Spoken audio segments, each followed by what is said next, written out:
কালিয়াচকের বুকে কেউ ঘোড়ার ডিম বলে চলে যায় আর আপনারা চুপচাপ দেশে দেখে থাকেন মুসলমান। এটা আমাকে খুব অবাক করেছে, বিশেষ করে মোথাবাড়ির বুকে।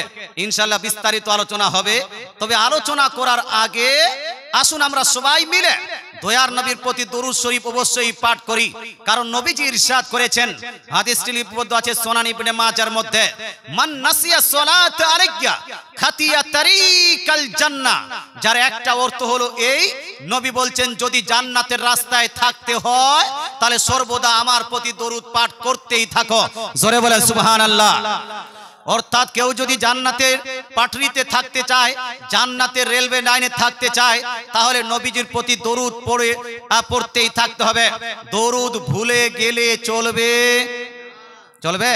চলবে না। আসুন দরুদ শরীফ পড়ুন। আল্লাহুম্মা, আল্লাহ তাআলা বলছেন ইল্লাল্লাযীনা আমানু ওয়া আমিলুস সলিহাত, কিন্তু তারা যারা ঈমান আনয়ন করলো, ঈমান এনেছে এবং নেক কাজ করেছে, নেক আমল করেছে, এরা ক্ষতিগ্রস্ত হবে না। ক্ষতি থেকে যদি নোকসান থেকে বাঁচতে চান তাহলে ঈমান আনয়ন করতে হবে, তারপরে নেক আমল করতে হবে। আল্লাহ তাআলা বলছেন ওয়াতাওয়াসাউ বিল হক ওয়াতাওয়াসাউ বিস সাবরি, আর যারা সত্য কাজে এক অপরকে সাহায্য করে এবং ধৈর্যের কাজে এক অপরকে উৎসাহ দান করে, এই ব্যক্তিরা ক্ষতিগ্রস্ত হবে না। তাহলে বোঝা গেল আপনার মানুষ যারা হবেন, মানুষ সবাই বিপদে আছেন, সবাই ক্ষতিগ্রস্ত আছেন। তোর মধ্যে 4 কোয়ালিটির লোককে আল্লাহ তাআলা ভালো বলেছেন, আপনার ক্ষতি থেকে নাজাত প্রাপ্ত বলেছেন। কি কি? 4 কোয়ালিটি থাকতে হবে। 1, ঈমান আনতে হবে। 2, নেক আমল করতে হবে। 3, এক অপরকে ভালো কাজে সাহায্য করতে হবে, সত্য কাজে এক অপরের সহযোগিতা করতে হবে। 4, মানুষের সবুরের ব্যাপারে, মানুষকে ধৈর্য ধারণের ব্যাপারে উৎসাহ দান করতে হবে। মানুষ যদি অধৈর্য হয়ে যায়, মানুষকে বলতে হবে তুমি ধৈর্য ধারণ করো। এই 4টা কোয়ালিটি যার মধ্যে থাকবে, এই ব্যক্তি হলো সাকসেসফুল, এই ব্যক্তি হলো কামিয়াব, এ ক্ষতিগ্রস্ত হবে না। তবে ভাই, আল্লাহ তাআলা কোরআনুল মাজিদ ফুরকানুল হামিদের এই সূরার মধ্যে এই 4টা কোয়ালিটি একটা মানুষের মধ্যে যে নিয়ে আসতে বলেছেন, এটা আপনার মধ্যে নিয়ে আসার জন্য 4টা জিনিসকে আমাদেরকে ভালোভাবে জানতে হবে, বুঝতে হবে। আজকে আমাকে টপিক কিন্তু দিয়ে দিয়েছেন কমিটি, ইমাম সাহেব আমাকে টপিক ধরে দিয়েছেন, আমি টপিক ওয়াইজে আলোচনা করব। তবে কোরআনের এই কয়েকটি আয়াতের ব্যাখ্যাটা শুনে নিন। আল্লাহ তাআলা বলছেন যারা ঈমান আনলো, ঈমান কে এনেছে? আপনি ঈমান এনেছেন কি আনেননি? আমি ঈমান আনলাম কি আনেনি? মুসলমান আপনার মুন্সিটোলার মানুষ, এদের মধ্যে ঈমান আছে কি নাই? বাবলার মানুষ ঈমান আছে কি নাই? যারা ঘোড়ার ডিম বুঝে, ওদের মধ্যে ঈমান আছে কি নাই? এটা আমরা বুঝবো কি করে? এটা বুঝার জন্য আমাকে আগে ঈমানকে চিনতে হবে। কি চিনতে হবে বাপ? ঈমান জানতে হবে। ঈমান কাকে বলা হয়? আল্লাহ তাআলা রাসূল সাল্লাল্লাহু আলাইহি ওয়াসাল্লামের হাদিস অনুযায়ী ঈমান কি জিনিস, এই প্রসঙ্গে একটি হাদিস শুনেন। কোরআন, বুখারী, মুসলিম, তিরমিজি, নাসাই, আবু দাউদ, ইবনে মাজাহ অসংখ্য হাদিস গ্রন্থে এই হাদিসটি লিপিবদ্ধ আছে। একদা জিবরিল আলাইহিস সালাম নবীজির দরবারে এসে আরজ করলেন, ইয়া রাসূলুল্লাহ, ইয়া হাবিবাল্লাহ, মাল ঈমান? What's the definition of ঈমান? What is the real definition of ঈমান? আল্লাহ তাআলা রাসূলকে জিবরিল জিজ্ঞেস করলেন, হে আল্লাহর রাসূল, আপনি বলুন ঈমান কাকে বলে? ঈমান কোন জিনিসকে বলা হয়? ঈমানের ডেফিনেশন কি? ঈমানের সংজ্ঞা কি? তো নবীজি বলছেন, আন তুমিনা বিল্লাহ ওয়া মালাইকাতিহি ওয়া কুতুবিহি ওয়া রুসুলিহি ওয়াল ইয়াউমিল আখিরি ওয়াল কদরি খাইরিহি ওয়া শাররিহি। দয়ার নবী মায়া নবী ডেফিনেশন দিচ্ছেন, ঈমান বলা হয় আল্লাহকে বিশ্বাস করা, রাসূলগণকে বিশ্বাস করা। আল্লাহ তাআলা আদম আলাইহিস সালাম থেকে নিয়ে ঈসা রূহুল্লাহ পর্যন্ত এবং মুহাম্মদ সাল্লাল্লাহু আলাইহি ওয়াসাল্লাম পর্যন্ত যত কিতাবাদি নাজিল করেছেন, যত গ্রন্থাবলী নাজিল করেছেন, সমস্ত কিতাবাদিকে বিশ্বাস করা, ফেরেশতাগণকে বিশ্বাস করা, তারপরে কিয়ামতকে বিশ্বাস করা, তাকদীরকে বিশ্বাস করা, এবং অন্য হাদিসে আছে ওয়াল বাসি বাদাল মাউত, এবং মরণের পরে আবার জীবিত হতে হবে, এটাকেও বিশ্বাস করে নেওয়া। এটার নাম হলো ঈমান। জোরে বলেন সুবহানাল্লাহ। আরেকটা হাদিস শুনাই, বিভিন্ন গ্রন্থে হাদিসটি লিপিবদ্ধ আছে। নবীজি ঈমানের সংজ্ঞা একটু আর ব্রড করে, একটু আর এক্সটেন্ড করে ইরশাদ করেন, ওয়া আনতুমিনা বিল জান্নাতি ওয়ান নারি ওয়াল মিজানি, অর্থাৎ মানুষকে বিশ্বাস করতে হবে জান্নাত আছে, জাহান্নাম আছে, এবং মরণের পরে নেকি এবং গুনাহ মাপা হবে, এটাকেও বিশ্বাস করে নিতে হবে। এই কয়েকটা জিনিসকে বিশ্বাস করার নাম, সঠিকভাবে যেইভাবে বিশ্বাস করা উচিত সেইভাবে বিশ্বাস করার নাম হলো ঈমান। এবার আমি আপনাকে জিজ্ঞেস করতে চাই, মুন্সিটলার মানুষকে, আমরা আল্লাহকে বিশ্বাস করি কি করি না? জোরে বলতে হবে, আল্লাহকে বিশ্বাস করি কি করি না? করি। আমরা রাসূলগণকে বিশ্বাস করি কি করি না? করি। আল্লাহ তাআলার কিতাব, যাহা কিতাব নাযিল হয়েছে প্রত্যেকটা কিতাবকে বিশ্বাস করি কি করি না? করি। ফেরেশতাগণকে বিশ্বাস করি কি করি না? করি। আখিরাতকে, অর্থাৎ কিয়ামত একদিন ঘটবে, কিয়ামত একদিন না একদিন আসবে, মহাপ্রলয় পৃথিবীতে আসবে, বিগ ব্যাং থিওরি দ্বারা পৃথিবীর আবির্ভাব হয়েছে, আবার মহাপ্রলয়ের মাধ্যমে এই পৃথিবী একদিন বিনাশ হবে, একদিন ধ্বংস হবে, এটাকেও আমরা বিশ্বাস করি কি করি না? করি। সম্মানিত মুসলিম সমাজ, মরণের পরে একদম মানুষ শেষ হয়ে যায় না, সে একদম ধ্বংস হয়ে যায় না, বরং মরণের পরে হাসরের ময়দানে আবার আল্লাহ তাআলা প্রত্যেক মানুষকে আবার উঠাবেন, আবার হাসরে জমা করবেন, এটাকেও আমরা বিশ্বাস করি কি করি না? এটাকে বিশ্বাস করি। আপনার তাকদীরকে, অর্থাৎ আল্লাহ তাআলা মানব ও দানব সৃষ্টি করার আগে আল্লাহ তাআলা নবীজি ইরশাদ করেন, উবাদা বিন সামিত থেকে বর্ণিত হাদিস, হাদিসটি মিশকাত শরীফের মধ্যে লিপিবদ্ধ আছে। আল্লাহ তাআলা রাসূল বলছেন, আউয়ালু মা খালাকাল্লাহু আল কালাম, সর্বপ্রথম the first thing which is created by Almighty Allah is pen, যেই জিনিসকে আল্লাহ তাআলা নবীজির নূরের পরে যেই জিনিসকে আল্লাহ তাআলা সর্বপ্রথম সৃষ্টি করেছিলেন সেটা হলো একটি কলম, সেটা হলো একটা পেন। কি এটা জি? কলম। কলমকে সৃষ্টি করার পরে আল্লাহ তাআলা বলছেন, উকতুব, রাইট ডাউন, হে কলম তুমি এই কলম তুমি লিখো। কলমের এখন সৃষ্টি হয়েছে, এখন জ্ঞান গরিমা কলমের কাছে নাই, এই জন্য কলম জিজ্ঞেস করলো, মা আক্তুবু ইয়া রাব্বাল আলামিন, হোয়াট উইল আই রাইট, আমি লিখবো কি? আল্লাহ তাআলা বললেন, উকতুবিল কাদরা, তুমি তাকদীর লিখে দাও। জোরে বলেন সুবহানাল্লাহ। কি লিখো জি? তাকদীর লিখো। মানবের সৃষ্টি হয়নি, দানবের সৃষ্টি হয়নি, পাহাড় পর্বতের সৃষ্টি হয়নি, গাছপালা নদী নালার সৃষ্টি হয়নি, কীট পতঙ্গের সৃষ্টি হয়নি, পৃথিবীকে আপনি আল্লাহ তাআলা তখন সৃষ্টি করেনি, গ্রহ নক্ষত্রকে সৃষ্টি করা হয়নি, গ্যালাক্সিসকে সৃষ্টি করা হয়নি, পর্বতমালাকে সৃষ্টি করা হয়নি। এক কথায় সমস্ত মাখলুকাতের আগে কলমকে সৃষ্টি করে আল্লাহ তাআলা লৌহে মাহফুজে ইচ এন্ড এভরিথিং, প্রত্যেকটা জিনিসকে লিপিবদ্ধ করে দিয়েছেন। এটাকেই বলা হয় তাকদীর, এটাকে বিশ্বাস করে নেওয়া, এটা হলো মুমিনদের কাজ। যে বিশ্বাস করবে সে হলো মুসলমান, সে হলো মুমিন। আর কেউ যদি এই তাকদীরকে বিশ্বাস না করে সে ঈমানদার হতে পারে না। তাকদীরকে বিশ্বাস করলেন, জাহান্নামকে বিশ্বাস করলেন, জান্নাতকে বিশ্বাস করলেন, এইগুলো জিনিস আমরা বিশ্বাস করি, তার মানে আমাদের মধ্যে ঈমান আছে কি নাই? আছে। আচ্ছা, ইমামগণ, মুহাদ্দিসিনগণ, মুফাসসিরগণ ঈমানের একটা শর্টকাট সংজ্ঞা দিয়েছে, কারণ অনেকগুলো মানুষ এতগুলো হয়তো বলতে পারবে না, তো তার শর্টকাট একটা সংজ্ঞা আছে, ডেফিনেশন আছে। ডেফিনেশনটা কি? তারা সংজ্ঞা দিল, আল ঈমানু আত-তাসদীক বিমা জাআ বিহি নবী সাল্লাল্লাহু আলাইহি ওয়াসাল্লাম, অর্থাৎ ঈমান বলা হয় নবীজি সাল্লাল্লাহু আলাইহি ওয়াসাল্লাম আল্লাহর পক্ষ থেকে যাহা কিছু এনে উম্মতিকে প্রদান করেছেন, প্রত্যেকটা জিনিসকে সত্য এবং সঠিক বলে মেনে নেওয়ার নাম হলো ঈমান। জোরে বলেন সুবহানাল্লাহ। অর্থাৎ আল্লাহ তাআলা এই রাসূলুল্লাহ সাল্লাল্লাহু আলাইহি ওয়াসাল্লাম আল্লাহর পক্ষ থেকে যা যা আপনাকে দিয়েছেন, আল্লাহ তাআলা রাসূল আপনাকে মসজিদ দিয়েছেন, মসজিদ আপনাকে মেনে নিতে হবে। আল্লাহ তাআলা রাসূল আপনাকে যাকাতের বিধান দিয়েছেন, যাকাতের বিধান আপনাকে মেনে নিতে হবে। আল্লাহ তাআলা রাসূল আল্লাহর পক্ষ থেকে নামাজের বিধান দিয়েছেন, নামাজের বিধান আপনাকে মেনে নিতে হবে। আল্লাহ তাআলা রাসূল আল্লাহ তাআলার পক্ষ থেকে হজ্জের বিধান দিয়েছেন, হজ্জের বিধান আপনাকে মেনে নিতে হবে।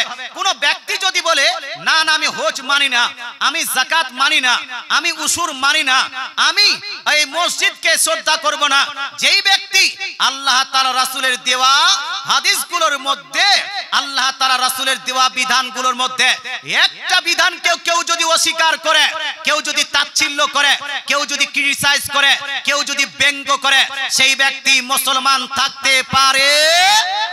এজন্য না পারে না।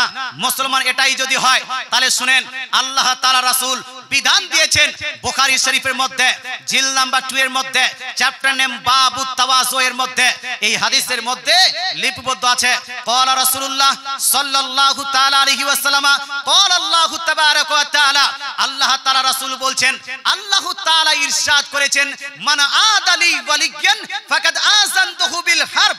অর্থাৎ আল্লাহ তাআলা রাসূল বলছেন, স্বয়ং আল্লাহ তাআলা বলেছেন, কোন ব্যক্তি যদি আমার ওলির সঙ্গে দুশমনি করে, কোন ব্যক্তি যদি আমার ওলিকে ক্রিটিসাইজ করে, কোন ব্যক্তি যদি আমার বন্ধু ওলিদেরকে কেউ যদি ক্রিটিসাইজ করে, ব্যঙ্গ করে, অমান্য করে, সেই ব্যক্তির সঙ্গে আমি যুদ্ধ ঘোষণা করলাম। অর্থাৎ হলো এই, আল্লাহ তাআলা বলছেন আমার ওলিকে তোমাকে মানতেই হবে, আমার শেখকে তোমাকে মানতেই হবে, আমার বন্ধুকে তোমাকে মানতেই হবে। এবার যদি পৃথিবীর কোন বক্তা, কোন শেখ যদি বলে না না আমি আল্লাহর ওলিকে মানি না, পীর নামে ঘোড়ার ডিম, এই ব্যক্তি যারা বলবে, এই ব্যক্তি কি মুসলমান থাকতে পারে? পারে? মুসলমান তোমার তার কাটা আছে, তোমার তার ছুটা আছে, একটু কোরআন হাদিস সঠিকভাবে পড়াশোনা করে নিজের তারগুলো জয়েন করে নাও। রাসূলুল্লাহ যে বিধান দিয়েছেন সেই বিধান সমূহের মধ্যে একটা বিধান কেউ যদি অমান্য করে দেয়, অস্বীকার করে দেয়, সেই ব্যক্তি মুসলমান থাকতে পারে? আচ্ছা, কথাগুলো কি বুঝতে পারছেন? পারে না। আচ্ছা, ওলি আউলিয়ার বিধান কোরআনে আছে কি নাই? এজন্য আছে কিনা? সূরা ইউনূসের মধ্যে আয়াত নাম্বার ৬২-৬৩ এর মধ্যে ওলি আউলিয়ার বিধান আছে। সূরা তাহরিম আয়াত নাম্বার 4 এর মধ্যে ওলি আউলিয়ার বিধান আছে। সূরা আনফাল আয়াত নাম্বার 34 এর মধ্যে ওলি আউলিয়ার বিধান আছে। সূরা মায়দার মধ্যে আয়াত নাম্বার 71 এর মধ্যে আপনার 55 এর মধ্যে ওলি আল্লাহর বিধান আছে। যদি ওলি আল্লাহর বিধান কোরআনে পাওয়া যায়, যদি ওলি আল্লাহর বিধান হাদিসে পাওয়া যায়, আর কোন একজন ব্যক্তি সেটাকে যদি অমান্য করে, অস্বীকার করে, সেই ব্যক্তি মুসলমান থাকবে? হানা বলুন না। সেই ব্যক্তি ইমানদার থাকবে না বেঈমান? বেঈমান হবে। এই জন্য ভাই আমরা বলি এই ধরনের বক্তার বক্তৃতা শোনা যাবে না। এক কথায় বলার উদ্দেশ্য হলো এই, উলামায়ে কেরাম বলেছেন তাসদীকু বিমা জাআ বিহিন নবী সাল্লাল্লাহু আলাইহি ওয়াসাল্লাম আল ঈমান। ঈমান বলা হয় নবীজি যাহা যাহা আপনাকে এনে দিয়েছেন প্রত্যেকটাকে সঠিকভাবে মেনে নেওয়ার নাম ঈমান। নবী কোন জিনিসকে যদি জায়েজ করেন তাহলে সেটাকে জায়েজ বলতে হবে না না জায়েজ? এই জোরে বলতে হবে না জায়েজ না না জায়েজ? আর নবী যদি কোনটা হারাম করে দেন এটাকে হারাম বলতে হবে না হালাল? একটু হারাম বলতে হবে, হারাম না হালাল? নবী যদি হারাম করে দেন তাহলে ওটাকে আমরা হারাম বলবো, নবী যদি হালাল করেন সেটাকে আমরা হালাল বলবো। উদাহরণস্বরূপ নবীজি সুদকে হালাল বলেছেন না হারাম? জোরে বলতে হবে। ঘুষকে হালাল না হারাম? এবার যদি কোনো ব্যক্তি বলে না আমি সুদ খাবো, দিস ইজ মাই বিজনেস, এটা আমার বিজনেস, আমি করব, তুমি বাধা দিতে পারবে না। যেই ব্যক্তি বলবে দিস ইজ মাই বিজনেস, আমি এটাকে হারাম মানি না, এটাকে আমি অবৈধ মানি না, নিষিদ্ধ মানি না, সেই ব্যক্তি কি মুসলমান থাকতে পারে? সুন্নির ঘরের ছেলে, পীরের ঘরের ছেলেও যদি বলে আমি আপনার সুদকে হারাম মানি না, সেই ব্যক্তিও মুসলমান থাকবে না। কারণ আল্লাহ তাআলা বলেছেন ওয়া আহাল্লাল্লাহুল বাইয়া ওয়া হাররামার রিবা। অর্থাৎ আল্লাহ তাআলা বিজনেসকে তো হালাল করেছেন কিন্তু সুদকে টোটালি হারাম করে দিয়েছেন। সুদকে কি করেছেন? সুদ হারাম না হালাল? কত বড় হারাম? প্রশ্ন হবে কত বড় হারাম? তা আমি আপনাকে সাইজে নেপে বলে দিতে পারবো না। 2 কুইন্টাল হারাম, 4 কুইন্টাল হারাম, এই কুইন্টালে ওজন আপনাকে দিতে পারবো না। তবে আমার রাসূল একটা হাদিস শুনিয়েছেন, সেই হাদিসটা শুনবেন রে ভাই, এই শুনবেন। যারা যারা শুনতে চান একটু হাত তুলে বলুন তো ইয়া রাসূলুল্লাহ। হাদিসটি শুনুন, হাদিসটি লিপিবদ্ধ আছে সুনান ইবনে মাজার মধ্যে জিল নাম্বার 1 এর মধ্যে সুদের বর্ণনা। এই হাদিস লিপিবদ্ধ আছে অন্যান্য হাদিসের কিতাবেও। আল্লাহ তাআলা রাসূল ইরশাদ করেন আর রিবা 70 হুবা ওয়া আইসারুহা আইয়ানকিহা রাজুলু উম্মাহু। অর্থাৎ দয়ার নবী, মায়ার নবী, আকাই নামদার, মাদিনী তাজদার, আহমদে মুখতার জনাবে রাসূলুল্লাহ সাল্লাল্লাহু তাআলা আলাইহি ওয়াসাল্লাম ইরশাদ করেন, ওহে আমার উম্মত উম্মতিরা শুনে নাও, সুদ এমন একটি হারাম। আর নবী ইরশাদ করেন আর রিবা সাবউনা হুবা, একবার কেউ যদি সুদ খায় তার 70 প্রকারের গুনাহ হবে। কত প্রকার? বলো না, 70 কাইন্ডস, 70 প্রকারের গুনাহ হবে একবার কেউ যদি সুদ খায়, ইন্টারেস্ট খায়, 70 প্রকারের গুনাহ হয়। মুসলমান তোর মধ্যে নবীজি বলছেন আইসারুহা আইয়ান কিহার রাজুল উম্মাহু, তোর মধ্যে সবথেকে ছোট্ট গুনাহটা হলো 70 প্রকারের গুনাহের মধ্যে, 70 কোয়ালিটির গুনাহের মধ্যে সবথেকে ছোট্ট গুনাহটা হলো নিজ মায়ের সঙ্গে ব্যভিচারী করার গুনাহ। জোরে বলেন নাউজুবিল্লাহ, জোরে বলেন নাউজুবিল্লাহ। নিজ মায়ের সঙ্গে ব্যভিচারী করলে, জিনা করলে যতটা পাপ হয়, এটা 70 প্রকারের পাপের মধ্যে সবথেকে ছোট্ট পাপ। তাহলে ধারণা করুন, আপনি ভাবুন যে 69 প্রকারে আরো যে বড় বড় বড় বড় গুনাহগুলো আছে, সেটা কত বড় গুনাহ হতে পারে। মুসলমান একজন ব্যক্তি যদি খাঁটি মুসলমান হতে চায়, একজন ব্যক্তি যদি প্রকৃত ওলির প্রেমিক হতে চায়, একজন ব্যক্তি যদি প্রকৃত পীরের প্রেমিক হতে চায়, কোন যদি ব্যক্তি নবীর আশিক হতে চায়, যতক্ষণ পর্যন্ত সুদকে পরিত্যাগ না করেছে, যতক্ষণ পর্যন্ত সুদকে নিজের তরফ থেকে বাদ না দিয়েছে, ততক্ষণ পর্যন্ত আপনি আশিকে রাসূল হতে পারবেন। জোরে বলেন না, পারবেন? সুদ খাও তবু আশিকে রাসূল, ঘুষ খাও তবু আশিকে রাসূল। Is it possible? এটা পসিবল নয়। নবীজি সাল্লাল্লাহু আলাইহি ইরশাদ করেন একবার সুদ খেলে 70 প্রকারের গুনাহ হয়। তার মানে নবীজি নিষেধ করলেন না খেতে বললেন? এজরা বলেন না বাপ, ভাই, নিষেধ করলেন না খেতে বললেন? আপনার যার সঙ্গে প্রেম হবে, যার সঙ্গে ইশক হবে, প্রেম মোহাব্বত আর ইশকের মধ্যে অনেকটা আন্তর আছে বাপ, অনেকটা পার্থক্য আছে। ইশক যখন মানুষের হয়ে যায়, তখন প্রেমিক মেহবুবা ছাড়া বা মেহবুব ছাড়া সে আর কিছু বুঝে মেহবুব যেটাই বলবে সেটাই করবে। এটা হলো ইশক, এটা হলো ইশক। এমনি প্রেম করছি, আই লাভ মাই প্রফেট সাল্লাল্লাহু আলাইহি ওয়াসাল্লাম, এতটুকু বললে হবে না বাপ। মোহাব্বত করছি এতটুকু নয়। আপনি যখন নিজেকে আশিকে রাসূল, অর্থাৎ আশিকে রাসূল মানে হলো এই রাসূলের ইশক আপনার মধ্যে আছে। রাসূলের ইশক যদি আপনার মধ্যে থাকে, রাসূল যা যা বলেছেন তা তা আপনাকে করতে হবে। রাসূল যা যা পরিত্যাগ করতে বলেছেন তা তা আপনাকে ছেড়ে দিতে হবে। জোরে বলে সুবহানাল্লাহ। তাহলে সুদ খাওয়া যাবে? ধরো না যাবে। সুদের প্রসঙ্গে আল্লাহ তাআলা রাসূল সাল্লাল্লাহু আলাইহি ওয়াসাল্লাম আর এক হাদিসের মধ্যে ইরশাদ করেন, একবার কেউ যদি সুদ খায়, একবার কেউ যদি সুদ খায়, সুদখোরের জন্য জাহান্নামটাকে এতটা ফ্যাসিলিটি করে দেওয়া হয় যে জাহান্নামে যেতে যেন কোনো রকম অসুবিধা না হয়। তাই সুদখোরকে জাহান্নামে প্রবেশ করানোর জন্য জাহান্নামের 73টি দরজা খুলে দেওয়া হয়। কয়টা দরজা? একটা দরজা যদি জাহান্নামের খুলে দেওয়া হয় তো 73,000 লোক একসঙ্গে ঢুকে যাবে। তবু হয়তো জাহান্নামের গেটের কোনো প্রবলেম হবে? 73,000 লোক একসঙ্গে একটা জাহান্নামের গেটে প্রবেশ করতে পারে, ফ্যাসিলিটি আছে। কিন্তু একজন সুদখোরকে ঢুকানোর জন্য 73টি দরজা খুলে দেওয়া হয়েছে। কেন? তার কারণটা হলে এই পালিয়ে যেন এদিক সেদিক না হয়, ওর জাহান্নামে যাওয়ার জন্য কোনো সন্দেহই না থাকে। কথা বুঝা গেল? জাহান্নামে যাওয়ার জন্য এত ওয়েলকাম। সুতরাং সুদ খাওয়া যাবে। মরার পরে আবার অবস্থাটা কি হবে? জাহান্নামে গেল, জাহান্নামে যাওয়ার পরে অবস্থাটা কি হবে? এই প্রসঙ্গেও নবীজি ইরশাদ করেছেন, সুনান ইবনে মাজার হাদিস। নবীজি ইরশাদ করেন, রাগ করিয়েন না ভাই, আমাকে সুদের একটা টপিক দেওয়া হয়েছে। মুসলমান আল্লাহ তাআলা রাসূল বলছেন, মারারতু লাইলাতান উসরিয়া বি আলা কাউমিন বুতুনুহুম কালবুয়ুত ফিহাল হায়াত তোরা মিন খারিজে বুতুনিহিম। আমার নবী, আপনার নবী ইরশাদ করেন, মেরাজের পবিত্র রাত্রিতে যখন আমি জাহান্নাম হতে জাহান্নামের পাশ দিয়ে ভ্রমণ করলাম, তো দেখলাম জাহান্নামে কিছু মানুষ এমন আছে যার পেটগুলো ফুলিয়ে ফুলিয়ে ফুলিয়ে ফুলিয়ে বড় বড় বিল্ডিং এর মতো করে দেওয়া হয়েছে, বড় বড় বাড়ির মতো করে দেওয়া হয়েছে। পেটগুলো ফুলিয়ে বড় বাড়ির মতো করে দেওয়া হয়েছে, বিল্ডিং এর মতো করে দেওয়া হয়েছে। ফিহাল হায়াত, আর ওই পেটে সাপ ঢুকিয়ে দেওয়া হয়েছে, আপনার বিষাক্ত সাপ সেখানে ঢুকিয়ে দেওয়া হয়েছে। মুসলমান আপনাকে বলতে চাই, সেই সাপের জ্বালায় মানুষ ছটফট করছে, কান্না করছে। মুসলমান তোরা মিন খারিজে বুতুরিহিম, যেই সাপগুলো নবীজি বলছেন বাহির থেকে দেখা যাচ্ছে, এই আকৃষ্ট দেখে, এই মঞ্জার দেখে, এই অবস্থা দেখে আমি জিবরিলকে জিজ্ঞেস করলাম, ইয়া জিবরিল মান হাউলাই, এরা কারা? এই আপনার ব্যক্তিদের পেটকে ফুলিয়ে বিল্ডিং এর মতো করে দেওয়া হলো কেন? মুসলমান আল্লাহ তাআলা রাসূল বলছেন, আমি জিজ্ঞেস করলাম এর পেটের মধ্যে বিষাক্ত সাপ ঢুকিয়ে দেওয়া হলো কেন?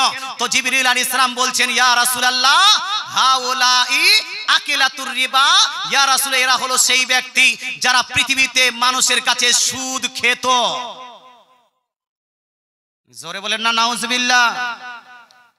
মুসলমান আপনাকে বলতে চাই, তাহলে সুদ খাওয়াটা কতটা ভয়াবহ, সুদ খাওয়াটা কতটা বড় হারাম, সুদ খাওয়া কত বড় অন্যায়।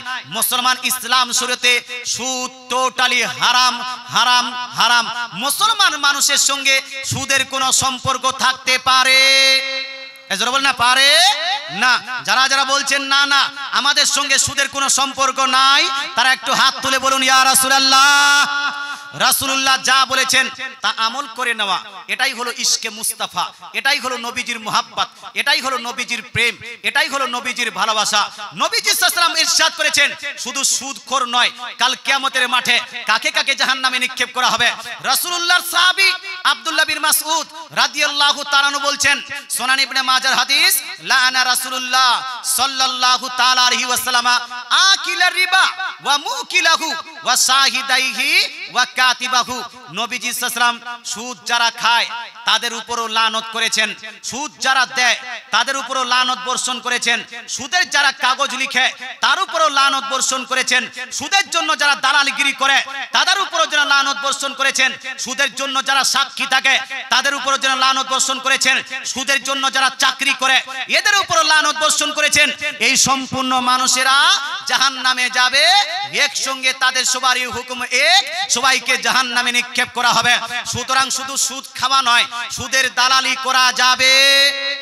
এর হানা বলুন না বাপ। সুদের দালালি করা যাবে না, সুদের সাক্ষী থাকা যাবে না, সুদের কাগজ লেখা যাবে না, সুদের পাইকারি করা যাবে না, সুদ খাওয়ার জন্য মানুষ ম্যানেজ করে দেওয়া যাবে না। সব দিক থেকে আপনি হবেন পাক এন্ড পবিত্র, তখনই হবেন আপনি প্রকৃত আশিকে রাসূল। আল্লাহ তাআলা বুঝার তৌফিক দান করুক, আমল করার তৌফিক দান করুক, বলেন আমিন। রাসূলুল্লাহ যা নিষেধ করেছেন প্রত্যেকটা বিষয়কে আমাদেরকে বাদ দিতে হবে। আচ্ছা, রাসূলুল্লাহ সাল্লাল্লাহু আলাইহি ওয়াসাল্লাম এই যে মাজারে যা আপনারা উরুস করছেন, এটাকে কি নিষেধ করেছেন বাপ? হানা বলুন না বাপ। মাজারে যে যান, মানে একটা হারাম একটা হালাল, দুইটা কম্বিনেশন নিয়ে আস্তে আস্তে আলোচনাটা বাড়িয়ে যায়। মুসলমান এই যে মাজারে উরুস করছেন, এখানে সুন্দরভাবে বসে আছেন, একজন বক্তা আলোচনা করছে, আপনারা শ্রবণ করছেন। Is it correct? Is it correct according to হাদিস? এটা হাদিস অনুযায়ী কি জায়েজ, কারেক্ট, বৈধ না অবৈধ, এটা একটু জানার দরকার আছে কি নাই? রাসূলুল্লাহ সাল্লাল্লাহু আলাইহি ওয়াসাল্লামের হাদিস অনুযায়ী যদি জায়েজ প্রমাণ হয় করব, যদি হাদিস অনুযায়ী না জায়েজ প্রমাণ হয় ছেড়ে দিব, নাকি ভাই? হ্যাঁ, না জায়েজ হলে, অবৈধ হলে করব না ছাড়বো? এজন্য বলেন হাদিস মানবেন তো? মানবেন তো? যারা যারা বলছেন হুজুর হাদিস মানবো, একটু হাত তুলে বলুন তো ইয়া রাসূলুল্লাহ। এবার হাদিস শুনুন। প্রথমত হলো এই উরুস করা জায়েজ না না জায়েজ? যদি জায়েজ হয় পদ্ধতিটা কি হবে, নিয়মটা কি হবে, সিস্টেমটা কি হবে, how to celebrate the urs of the devotee of almighty Allah, আল্লাহর কোন ওলির উরুস কিভাবে পালন করব। একটু হাদিস শুনেন। উরুসের অর্থটা কি, উরুসের ব্যাখ্যাটা কি, উরুস মানে কি? উরুস মানে হলো এই যে কোনো একজন আল্লাহর ওলি, আল্লাহর নবী ইন্তেকাল করার পরে তার মাজার শরীফে বাৎসরিক একটা কবর জিয়ারতের ব্যবস্থা করা, নাকি বাবা? কবর জিয়ারতের ব্যবস্থা করা, দোয়া খায়ের করা, দোয়া খায়ের করা, তারপরে সেখানে একটি মাহফিল করা, আর তার জন্য ইসালে সওয়াব করা। এটাই তো না, অন্য কিছু? এই অন্য কিছু? ঢোল বাজানো?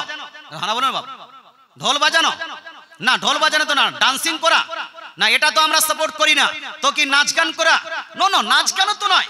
মানে হলো এই মুন্সিটোলায় আমি দেখেছি আপনার আজকের দিনে, বিশেষ করে অন্যান্য দিনে যারা কবর জিয়ারত করেন, আজকের দিনে বিশেষভাবে মাজার জিয়ারত করা এবং ওই মাজারের উদ্দেশ্যে ইসালে সওয়াব করা, মেহফিলের আয়োজন করা, তার জন্য দোয়ায়ে খায়ের করা, এই কাজগুলোকে আমরা উরুস বলে থাকি, বছরে একবার। এবার প্রশ্ন হলো, আমার নবী আপনার নবী দয়ার নবী মায়ার নবী এর বৈধতা দিয়েছেন কি দেয়নি? এটাকে সাপোর্ট করেছেন কি করেননি? নবী কোনোদিন এইরকম কাজ করেছেন কি করেননি? জানার দরকার আছে কি নাই? আছে না? একটি হাদিস শুনুন, এই হাদিসটি লিপিবদ্ধ আছে, এই হাদিসটি লিপিবদ্ধ আছে। প্রথমত হলো এই যে আপনার ঘোড়ার ডিমের কথা বললাম কি বললাম না? ওর নামে এক আজ থেকে ঘোড়ার ডিম পড়ে গেল। এক আছে ডাবচোর আর একটা হলো ঘোড়ার, এই জোরে বলেন না, এক হলো ডাবচোর মোটকা, মুসলমান এ হলো ঘোড়ার ডিম। বলতে চাই মুসলমান এদের মাথায় কুলায় না, এরা কবর জিয়ারতকে পর্যন্ত সাপোর্ট করে না, মাজার জিয়ারতকেও সাপোর্ট করে এরা করে না। কবর জিয়ারতে গেলে এরা বলে কবর পূজারি, মাজার জিয়ারতে গেলে এরা বলে মাজার পূজারি, পীর আপনার মানলে এরা বলে পীর পূজারি। হ্যাঁ, পীর পূজারি। দেখেন প্রশ্ন করেছে আপনার এই মোথাবাড়ির মানুষই এখানে ধোঁকাবাজি করেছে আপনার সঙ্গে, প্রশ্ন করেছে পীর পূজা কাকে বলে, পীর পূজা করা যাবে কি যাবে না? আচ্ছা বলেন তো, আমরা কি পীর পূজা করি?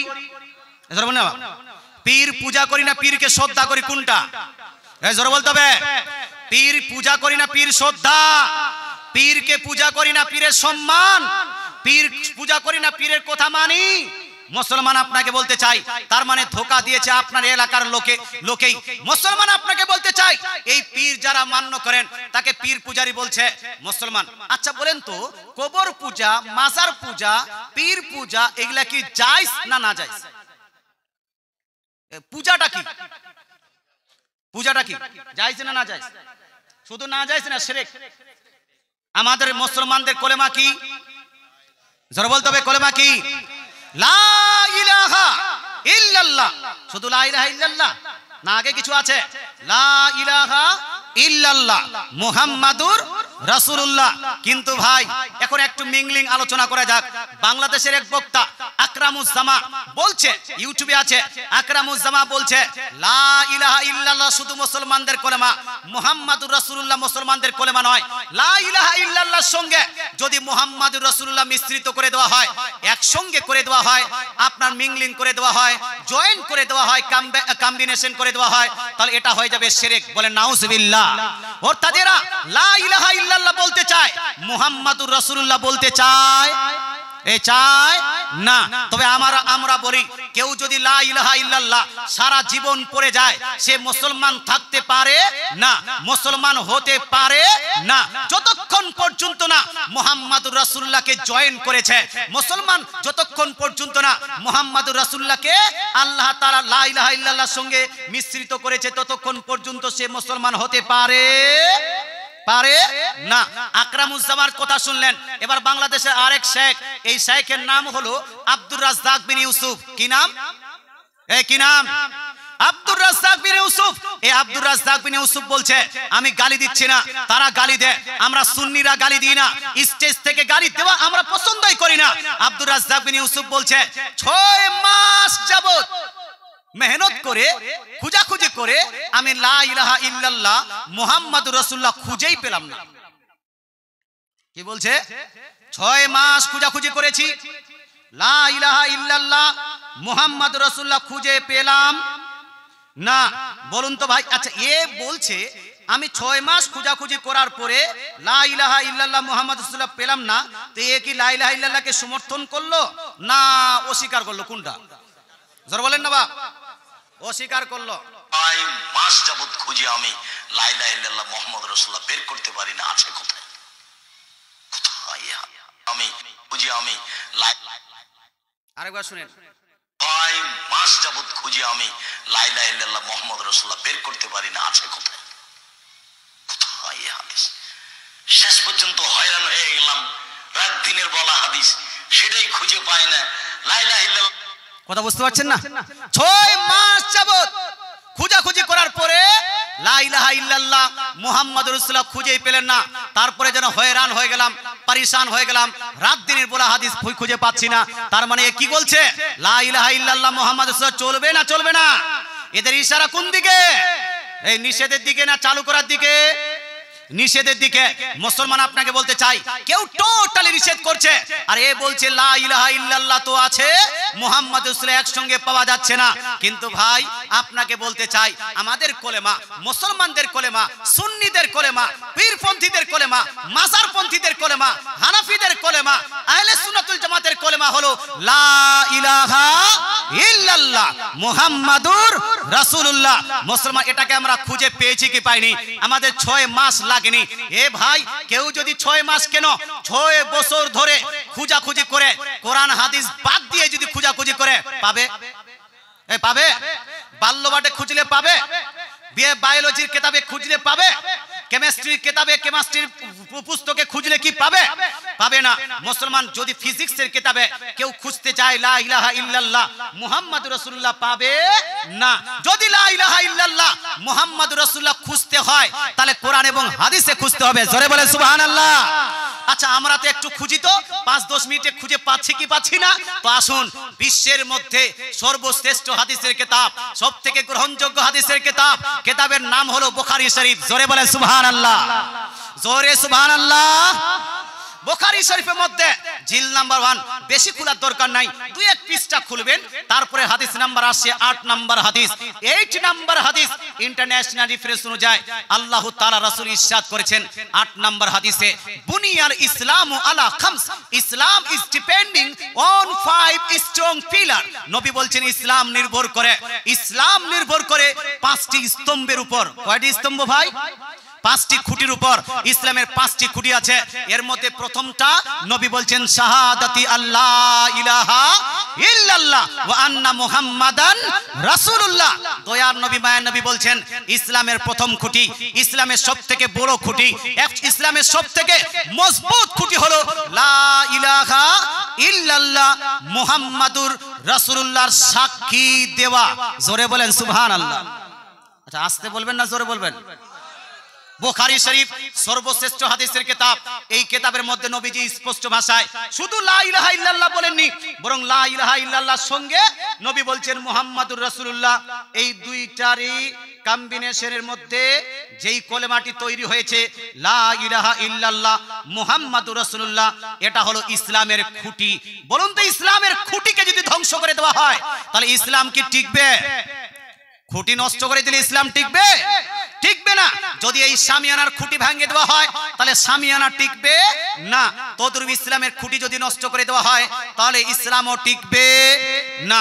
তাহলে নবীজি সাল্লাল্লাহু আলাইহি ওয়াসাল্লাম নিজেই বলেছেন যে ইসলামের বুনিয়াদ হলো লা ইলাহা ইল্লাল্লাহ মুহাম্মাদুর রাসূলুল্লাহ।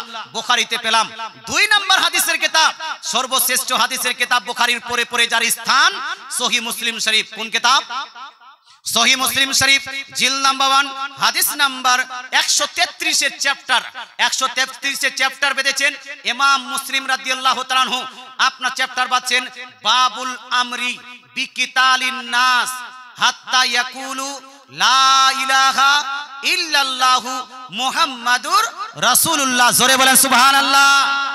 অর্থাৎ ইমাম মুসলিম রাদিয়াল্লাহু তাআলা বলছেন একজন ব্যক্তি যতক্ষণ পর্যন্ত লা ইলাহা ইল্লাল্লাহ মুহাম্মাদুর রাসূলুল্লাহ না বলেছে ততক্ষণ পর্যন্ত তার সঙ্গে জিহাদ করা জায়েজ আছে, তারপরে জিহাদ করা জায়েজ হবে না। মুসলমান এখানে স্পষ্ট ভাষায় মুসলিম শরীফ একদম মোটা করে হেডলাইন করে লিপিবদ্ধ করে দিয়েছেন লা ইলাহা ইল্লাল্লাহ মুহাম্মাদুর রাসূলুল্লাহ। তো আছে কি নাই? এজন্য আছে কি নাই? আছে।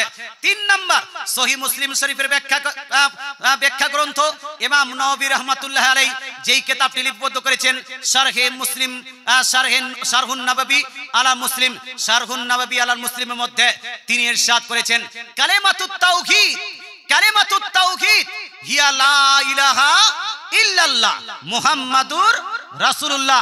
অর্থাৎ তাওহীদের কালেমা হলো লা ইলাহা ইল্লাল্লাহ মুহাম্মাদুর রাসূলুল্লাহ। মুসলমান একজন মৌলভী সাহেব যদি তাফসিরে জালালাইন না পাঠ করে সে মৌলভী হতে পারে না। না দেওবন্দির মৌলভী হতে পারবে, না ওয়াহাবির মৌলভী হতে পারবে, না আহলে হাদিসের মৌলভী হতে পারবে, না সুন্নির মৌলভী হতে পারবে। দেওবন্দি মৌলভী হোক অথবা সুন্নি অথবা আহলে হাদিস, সবাইকে তাফসিরে জালালাইন পড়তে হবে, তারপরেই মৌলভী হতে পারবে।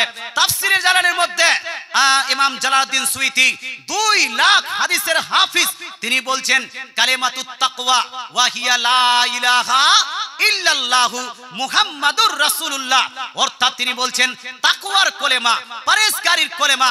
কোরআনের যে আয়াত তাকওয়া, কালিমাতুত তাকওয়া, এই কালিমাতুত তাকওয়া বলতে আল্লাহ তাআলা বুঝিয়েছেন লা ইলাহা ইল্লাল্লাহ মুহাম্মাদুর রাসূলুল্লাহ। জোরে বলেন সুবহানাল্লাহ। মুসলমান এরকম যদি রেফারেন্স দেওয়া হয়, রেফারেন্স দিতে দিতে অনেক হয়ে যাবে। মুসলমান জান্নাতের গেটে লিপিবদ্ধ ছিল লা ইলাহা ইল্লাল্লাহ মুহাম্মাদুর রাসূলুল্লাহ। ফাতিহে খাইবার যুদ্ধের পতাকাতে লিপিবদ্ধ ছিল লা ইলাহা ইল্লাল্লাহ মুহাম্মাদুর রাসূলুল্লাহ। মুসলমান নবীজি সাল্লাল্লাহু আলাইহি ওয়াসাল্লামের আংটিতে লিপিবদ্ধ ছিল লা ইলাহা ইল্লাল্লাহ মুহাম্মাদুর, জোরে বলেন না, মুহাম্মাদুর রাসূলুল্লাহ। মুসলমান আপনাকে বলতে চাই, এখন সৌদি আরবের পতাকাও লিপিবদ্ধ আছে লা ইলাহা ইল্লাল্লাহ মুহাম্মাদুর রাসূলুল্লাহ। আর 10 লাখ হাদিসের হাফিজ ইমাম আহমদ বিন হাম্বল, তিনি একটি হাদিসের কিতাব ফাযাইলে সাহাবার মধ্যে হাদিস নাম্বার 131 এর মধ্যে তিনি উল্লেখ করছেন কাল কিয়ামতের মাঠে উত্তপ্ত ময়দানে কঠিন আসবে দিনে নবীজির হাতে থাকবে লেওয়ায়ে হামদের পতাকা। এই হামদের পতাকার মধ্যে 3 লাইন লিপিবদ্ধ থাকবে। প্রথম লাইনে লিপিবদ্ধ থাকবে বিসমিল্লাহির রহমানির রহিম, দ্বিতীয় লাইনে লিপিবদ্ধ থাকবে আলহামদুলিল্লাহি রাব্বিল আলামিন, আর তৃতীয় লাইনে লিপিবদ্ধ থাকবে লা ইলাহা ইল্লাল্লাহ মুহাম্মাদুর রাসূলুল্লাহ। এর অর্থ সারাংশ হলো এই, বুখারীতে লিপিবদ্ধ আছে লা ইলাহা ইল্লাল্লাহ মুহাম্মাদুর রাসূলুল্লাহ, সহিহ মুসলিম শরীফে লিপিবদ্ধ আছে লা ইলাহা ইল্লাল্লাহ মুহাম্মাদুর রাসূলুল্লাহ, বাইহাকী শরীফের মধ্যে লিপিবদ্ধ আছে লা ইলাহা ইল্লাল্লাহ মুহাম্মাদুর রাসূলুল্লাহ, শারহে মুসলিমের মধ্যে লিপিবদ্ধ আছে লা ইলাহা ইল্লাল্লাহ মুহাম্মাদুর রাসূলুল্লাহ। তারপর তাবরানী শরীফের মধ্যে লিপিবদ্ধ আছে লা ইলাহা ইল্লাল্লাহ মুহাম্মাদুর রাসূলুল্লাহ। এতগুলো দলিল থাকার পরেও এক মৌলবি যদি বলে যে আমি 6 মাস খোঁজাখুঁজি করার পরেও লা ইলাহা ইল্লাল্লাহ মুহাম্মাদুর রাসূলুল্লাহ খুঁজে পেলাম না, ই কানা হবে কি হবে না? হ্যাঁ, রাত কানা তো সঙ্গে সঙ্গে আছে, ই দিন কানাও আছে, বই কানাও আছে। কথা বুঝতে পারছেন না? যদি না পড়ে বই না খুঁজে এমনি খালি খুঁজে খুঁজে মাথায় খুঁজে পাবে না, বই খুলতে হবে, পড়াশোনা করতে হবে। আল্লাহ তাআলা আপনার বুঝার তৌফিক দান করুক। এই বাপ বলল আমি লা ইলাহা ইল্লাল্লাহ মুহাম্মাদুর রাসূলুল্লাহ খুঁজে পেলাম না, আর বেটা বলছে যে বিশ্বের মধ্যে আচ্ছা সবথেকে নবীজির উম্মতের মধ্যে সবথেকে খতরনাক কাফির কে? এই জোরে বলেন না বাপ, সবথেকে খতরনাক কাফির কে? আবু জেহেল। আবু জেহেল হলো সবথেকে নিকৃষ্ট কাফির নবীজির উম্মতের মধ্যে। নবীজি যেই সময় থেকে প্রেরিত হয়েছেন সেখান থেকে কিয়ামত পর্যন্ত সবথেকে খতরনাক কাফির হলো আবু জেহেল। বাপ বলল লা ইলাহা ইল্লাল্লাহ মুহাম্মাদুর রাসূলুল্লাহ খুঁজে পেলাম না, এবার বেটা বলছে আবু জেহেলও মুসলমান ছিল। জোরে বলেন না নাউজুবিল্লাহ, সুবহানাল্লাহ বলছে নাকি? নাউজুবিল্লাহ বলবেন না জোরে? বেটা বলছে আবু জেহেল আমার মতো মুসলমান ছিল, আমাদের মতো মুসলমান ছিল। আচ্ছা বলুন তো ভাই, কেউ যদি আবু জেহেলকে নিজের মতো মুসলমান বলে ও নিজেই মুসলমান থাকবে? এক শুনিয়ে দিই। যে আবু জেহেলকে কাফের বলেন, আপনি যে আবু তালেবকে কাফের বলেন, আপনি যে আবু জেহেলকে কাফেরদের সর্দার বলেন, তারাও কিন্তু আমার আপনার মতো মুসলমান ছিল। আপনি বিশ্বাস করেন আর না করেন, কথা বুঝতে পারছেন না? আপনি যে আবু জেহেলকে কাফির বলেন, আপনি যে আবু লাহাবকে কাফির বলেন, তারাও কিন্তু আপনার আমার মতো মুসলমান ছিল, আপনি বিশ্বাস করুন বা না করুন। গোটা ভিডিওটা আছে, আপলোড করে দেখে নেবেন। মুসলমান আপনাকে বলতে চাই, দলিল দিয়েছে কি? দলিল দিয়েছে আবু জেহেল যখন ওই উহুদ পাহাড় ও উহুদের যুদ্ধে বদরের যুদ্ধে যেতেছিল, যুদ্ধে যাওয়ার আগে আল্লাহ তাআলার কাছে দোয়া করছে, ইয়া আল্লাহ, আমাদের মধ্যে যিনি সত্য সঠিক তাকে তুমি বিজয় দান করো। কথা বুঝতে পারছেন না? তার মানে আবু জেহেল আল্লাহকে মানলো কি মানলো না? এই আল্লাহকে মানলো কি মানলো না? ওর কথা মোতাবেক যেহেতু আল্লাহকে মানলো তাই মুসলমান হবে, আমাদের মতোই মুসলমান হবে। আচ্ছা বলুন তো ভাই, মুসলমান শুধু লা ইলাহা ইল্লাল্লাহ, লা ইলাহা ইল্লাল্লাহ, লা ইলাহা ইল্লাল্লাহ, আল্লাহকে মানি, আল্লাহকে মানি, আল্লাহকে মানি, গোটা জীবন যদি বলে যায় আর মুহাম্মদ সাল্লাল্লাহু আলাইহি ওয়াসাল্লামকে কেউ যদি না মানে, সেই ব্যক্তি মুসলমান হবে? হবে মুসলমান? বাপ বলল শুধু কালেমা হলো লা ইলাহা ইল্লাল্লাহ, বাপের ফতোয়া অনুযায়ী আবু জেহেল কিন্তু আসলেই মুসলমান হয়ে গেছে। কথা বুঝতে পারছেন না? বাপের ফতোয়া অনুযায়ী আবু জেহেল কিন্তু আসলেই মুসলমান হয়ে গেছে, কারণ বাপের কাছেও মুহাম্মদ রাসূলুল্লাহ বলার দরকার নাই, আর বেটা বলছে যেহেতু আল্লাহকে মানে সেহেতু যেন আবু জেহেল মুসলমান। কিন্তু আমাদের কথা হলো এই যে আমরা আব্দুর রাজ্জাককে মানি না, আমরা ওই আব্দুল্লাহ বিন আব্দুর রাজ্জাককে মানি না, আমরা কোনো ডাবচোরকে মানি না, আমরা কোনো ঘোড়ার ডিমকে মানি না, আমরা কোনো মোটকাকে মানি না, আমরা উম্মতি হলাম রাসূলুল্লাহ। তাই রাসূলুল্লাহ যেই দিকে সুন্নি মুসলমান, সেই দিকে দয়ার নবী যেই দিকে আমরা আছি সেই দিকে। রাসূলুল্লাহকে যখন জিজ্ঞেস করা হলো, ইয়া রাসূলুল্লাহ, কেউ যদি শুধু আল্লাহকে মানে আপনাকে না মানে সেই ব্যক্তি কি মুসলমান হবে? তো আল্লাহ তাআলা রাসূল বলছেন, বুনিয়াল ইসলাম আলা খামস, ইসলামটা নির্ভর করে, মুসলমানটা নির্ভর করে পাঁচটি, মুসলমান হওয়া নির্ভর করে পাঁচটি খুঁটির উপর। এই পাঁচটি খুঁটির মধ্যে প্রথম খুঁটিটা হলো শাহাদাতি আল্লাহ ইলাহা ইল্লাল্লাহ ওয়া আন্না মুহাম্মাদান রাসূলুল্লাহ, অর্থাৎ সাক্ষী দিতে হবে যে আল্লাহ তাআলা ছাড়া কোনো উপাস্য নাই, একমাত্র ইবাদতের যোগ্য কে? একমাত্র ইবাদতের যোগ্য কে? আল্লাহ। এটা মানতে হবে। এন মুহাম্মাদুন রাসূলুল্লাহ, মুহাম্মদ সাল্লাল্লাহু আলাইহি ওয়াসাল্লামকে আল্লাহর রাসূল মানতে হবে।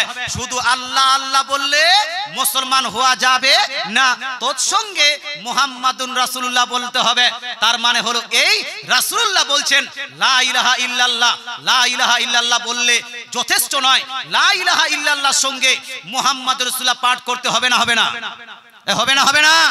হবে। এটা বুখারী শরীফের হাদিস। বিশ্বের মধ্যে যত কিতাব আছে সব কিতাবে এটাই লিপিবদ্ধ আছে। আচ্ছা বলুন তো ভাই, আবু জেহেল যদি আল্লাহকে মানে, কেউ যদি আল্লাহকে মানে আর মূর্তি পূজা করে, সে কি আমাদের মতো মুসলমান হবে? হানা বলুন না বাবা। কেউ যদি আল্লাহকে মানে এবং দুর্গা, কালী, লক্ষ্মী, সরস্বতী, বিশ্বকর্মা ইত্যাদি এদেরকে সাপোর্ট করে বা এদেরকে পূজা করে, তাহলে সে কি মুসলমান হবে? কেন হবে না? কারণ আমাদের কলেমাটা হলো লা ইলাহা ইল্লাল্লাহ। লা ইলাহা ইল্লাল্লাহর অর্থটা কি? এর অর্থ হলো একমাত্র উপাসনা, একমাত্র আরাধনা, একমাত্র ইবাদত চলবে কার? আল্লাহ। পূজা পাঠ একমাত্র চলবে কার? আল্লাহ। আল্লাহ তাআলা ছাড়া কাউকে উপাস্য হিসেবে মান্য করা যাবে না। এবার কেউ, আচ্ছা বলুন তো, আবু জেহেল হাবলকে, লাতকে, উজ্জাকে উপাস্য মানতো কি মানতো না? হানা বলুন বাপ। আবু জেহেল, আচ্ছা আবু জেহেলকে আবার হাজিও বানিয়ে দিয়েছে, বলছে কাবা শরীফে গিয়ে হজ করত। মুসলমান, আবু জেহেল হজ করত না, ভুল কথা। আরে হজ কাকে বলে? तवाफ করলে হজ হয়ে যাবে হুজুর? হবে হবে? হ্যাঁ, तवाफ करने से हज हो जाएगा? हो जाएगा? আরে হজ্জের একটা পার্টের নাম হলো तवाफ। তো নবীজির আগে কাফির মুশরিকরা কাবা শরীফে तवाफ করত, কাবা শরীফের तवाफ করত। तवाफ করা তো হজ নয়, तवाफ সরক হজ নয়। হজ করতে হলে ইহরাম বাঁধতে হবে, হজ করতে হলে সাফা মারওয়ার সাই করতে হবে, হজ করতে হবে উকুফে আরফা লাগবে, উকুফে মুজদালিফা লাগবে, তাওয়াফে জিয়ারত লাগবে। সমস্ত জিনিসের সমষ্টি একসঙ্গে যে করে নেবে তাকে হজ বলা হয়। জোরে বলে সুবহানাল্লাহ। হে মুসলমান, আবু জেহেল শুধু আপনার ইয়ে করতো, ওই বলছে কাবা শরীফে চক্কর লাগাতো। কাবা শরীফে চক্কর লাগালে হাজি হয় না। উমরা যারা করতে যায় তারা উমরা করে আসে, উমরাকারীদেরকে হাজি বলা যাবে? বলুন না বলবা। আরে উমরা আলাদা, হজ আলাদা হয় না, একটাই জিনিস। একটু হানা বলুন। আমাদের দেশেও আছে কিছু মানুষ উমরা করে চলে আসলো আর হাজী সাহেব নিজের টাইটেল দিয়ে দিল। এ ভাই, হজ আর উমরা আলাদা জিনিস। নবীজি সাল্লাল্লাহু আলাইহি ওয়াসাল্লাম যে হজ করেছে তাকে বলা হয়েছে হাজী। তাকে কি বলেছেন রাসূলুল্লাহ? হাজী। আর যে উমরা করেছে তাকে রাসূলুল্লাহ কি নাম দিয়েছেন জানেন? নাম কেন চেঞ্জ করছেন? নাম কেন চেঞ্জ করছেন? মাস্টারকে মৌলভী বলিও না আর মৌলভীকে মাস্টার বলিও না। মুসলমান যেখানে যেখানে যেটা ফিট হবে সেখানে বলে দাও। হজ করে আসলে হাজী, আর নবী বলছেন যদি কেউ উমরা করে তাকে বলা হবে মুতামির। কি বলতে হবে? মুতামির নাকি হযরত? হ্যাঁ, হাদিসের মধ্যে মুতামির এসেছে। তো আপনি মুতামিরকে হাজী বলছেন, এখন কঠিন নাম, নামটা কঠিন, কঠিন না? আপনারা বলুন তো কি বললাম? এই যে মুখস্থ নেই। আর ইজি নাম হাজী সাহেব, এই জন্য মুখস্থ আছে। এ ভাই, আপনাকে বলতে চাই, আপনার ওই আবু জেহেলকে মুতামির পর্যন্ত বলা যাবে না। হাজী তো দূরের কথা, হজ কি বলছে, চক্কর লাগালে হাজী হয়ে যায় না। তাই ভাই আপনাকে বলতে চাই, কে বলছে তাদের মতো সে হাজী হতে পারে? আবু জেহেল তাদের মতো হাজী হতে পারে, আবু জেহেল তাদের মতো মুসলমান হতে পারে, কিন্তু আবু জেহেল আমাদের মতো মুসলমান হতে পারে না। আবু জেহেল আমাদের মতো হাজী হতে পারে না। আচ্ছা, রাসূলুল্লাহ কি কোনো কিতাবে কোনো হাদিসে বলেছেন যে আবু জেহেল হাজী সাহেব চাচা? হাজী সাহেব চাচা আবু জেহেল এ বলেছেন নাকি? আরে এই ভাতিজাগুলো এই করে এরা বলছে হাজী সাহেব। আস্তাগফিরুল্লাহ, আস্তাগফিরুল্লাহ। রব্বি মিন কুল্লি জামবি ওয়া তুবু ইলাইহি। যখন কারো মাথায় ঘোড়ার ডিম থাকবে তখন এই রকমই ফতোয়া আসবে। হ্যাঁ, কারো মাথায় যদি ঘোড়ার ডিম থাকে, ঘোড়ার ডিমের কোনো অস্তিত্ব আছে বাপ? এজন্য বলেন না বাপ, ঘোড়ার ডিমের কোনো অস্তিত্ব আছে? আছে? চোখ উঠার কোনো অস্তিত্ব আছে? এটা হানা বলুন না বাপ। চোখ উঠার কোনো অস্তিত্ব নাই, ঘোড়ার ডিমের কোনো অস্তিত্ব নাই। তদ্রুপ আহলে হাদিস ওয়াহাবিদের ফতোয়ার সঙ্গে কোরআন এবং হাদিসের কোনো সম্পর্ক নাই।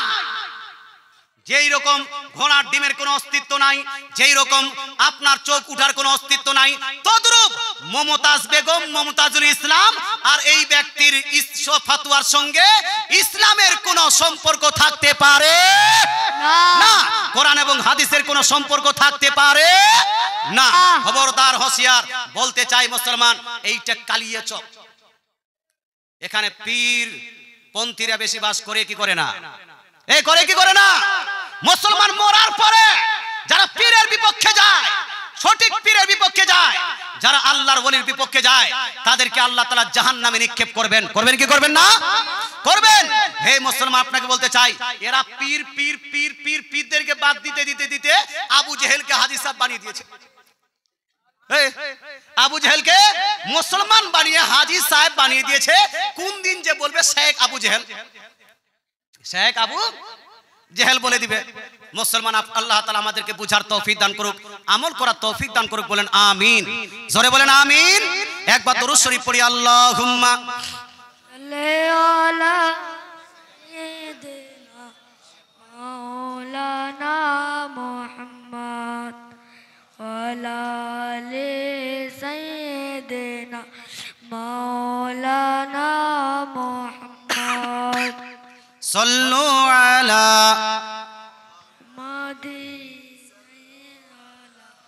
মুহাম্মদ হরদম জবা। আরে অনেক বক্তা আছে, এখন এখানে জোশ ঠান্ডা হয়ে গেল, বলতে থাকেন হরদম জবা শাফিআনা মুহাম্মদ আল্লাহুম্মা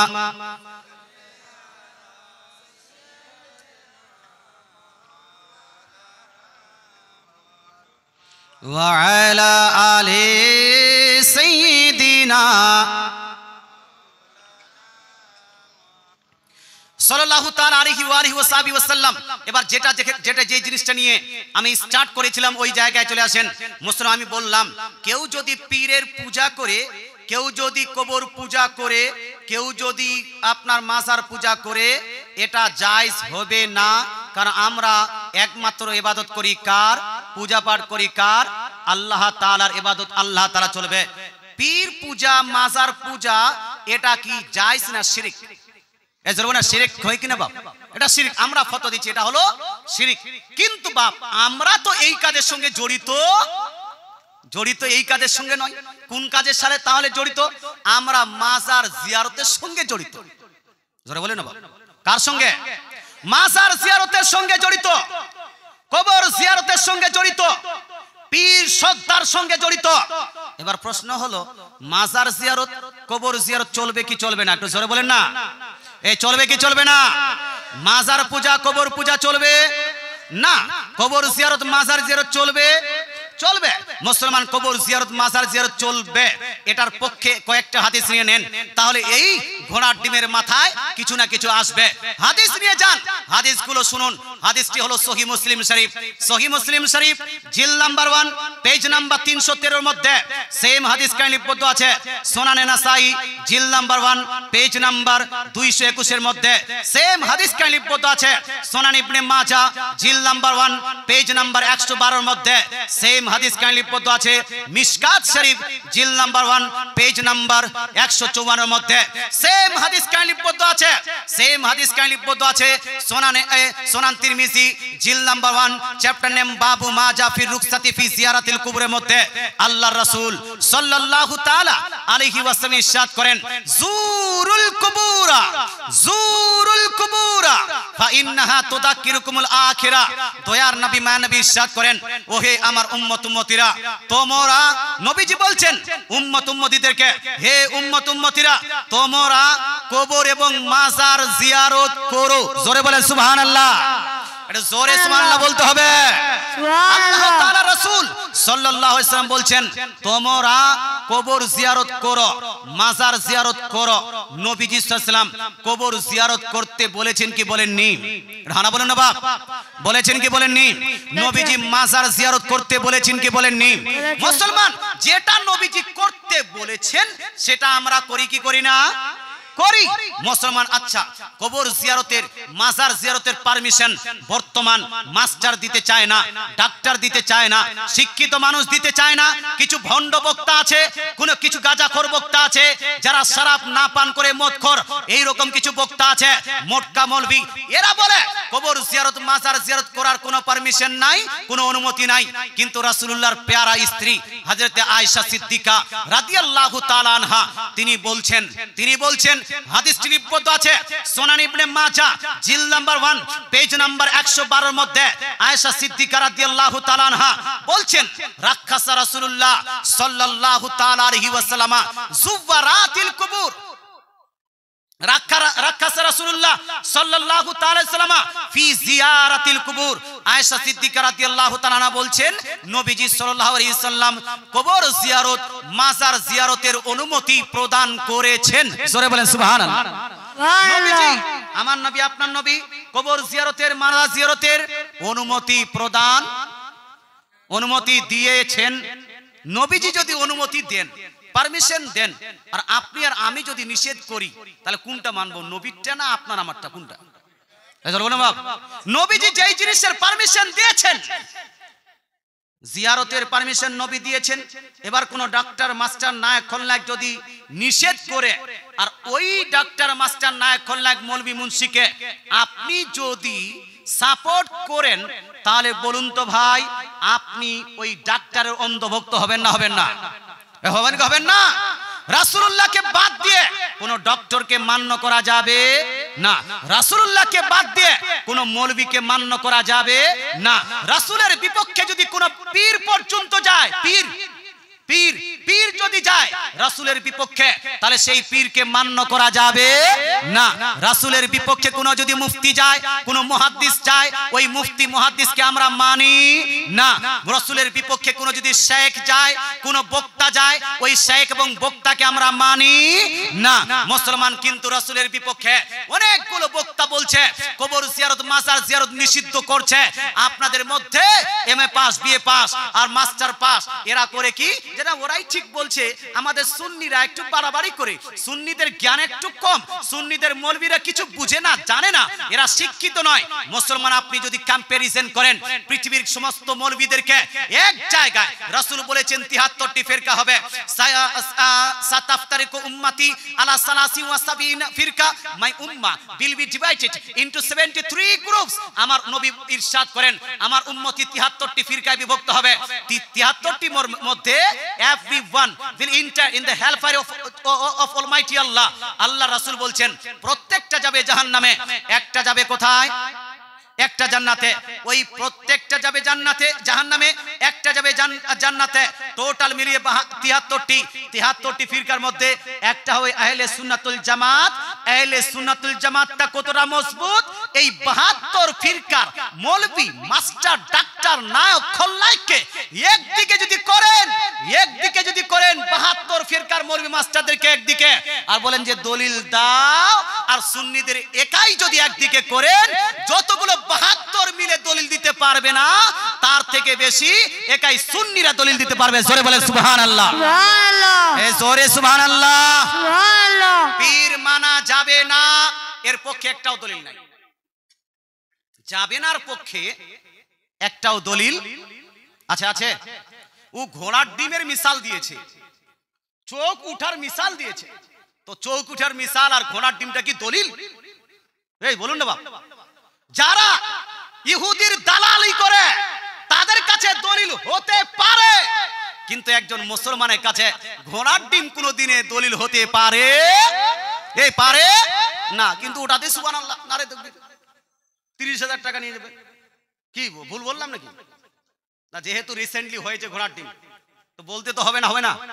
আপনারা কি রাগ করছেন ভাই? হ্যাঁ, রাগ করছেন? রাগ করলে বাদ দিয়ে দেবো। মুসলমান আপনাকে বলতে চাই, ঘোড়ার ডিম আর চোখ উঠা কোনোদিনে দলিল হয় না। দলিল যদি দিতে হয় কোরআন থেকে দলিল দাও না, যে কোথাও পীর মানাকে নিষেধ করে লেখা আছে। কোরআনের আয়াত দাও, হাদিস দাও, ইজমায়ে উম্মাত দাও, কোন মুহাদ্দিসের কওল দাও, তারপর না দেখবো যে তুমি হলে বাপের বেটা। কথা বুঝতে পারছেন না? আপনার এখানকার মানুষের মাথা নড়েনি বাপ, কিন্তু আমি হলাম দক্ষিণ দিনাজপুরের মানুষ। আজকে এই ভিডিওটা দেখে আমার মাথা কিন্তু খারাপ হয়ে গেছে।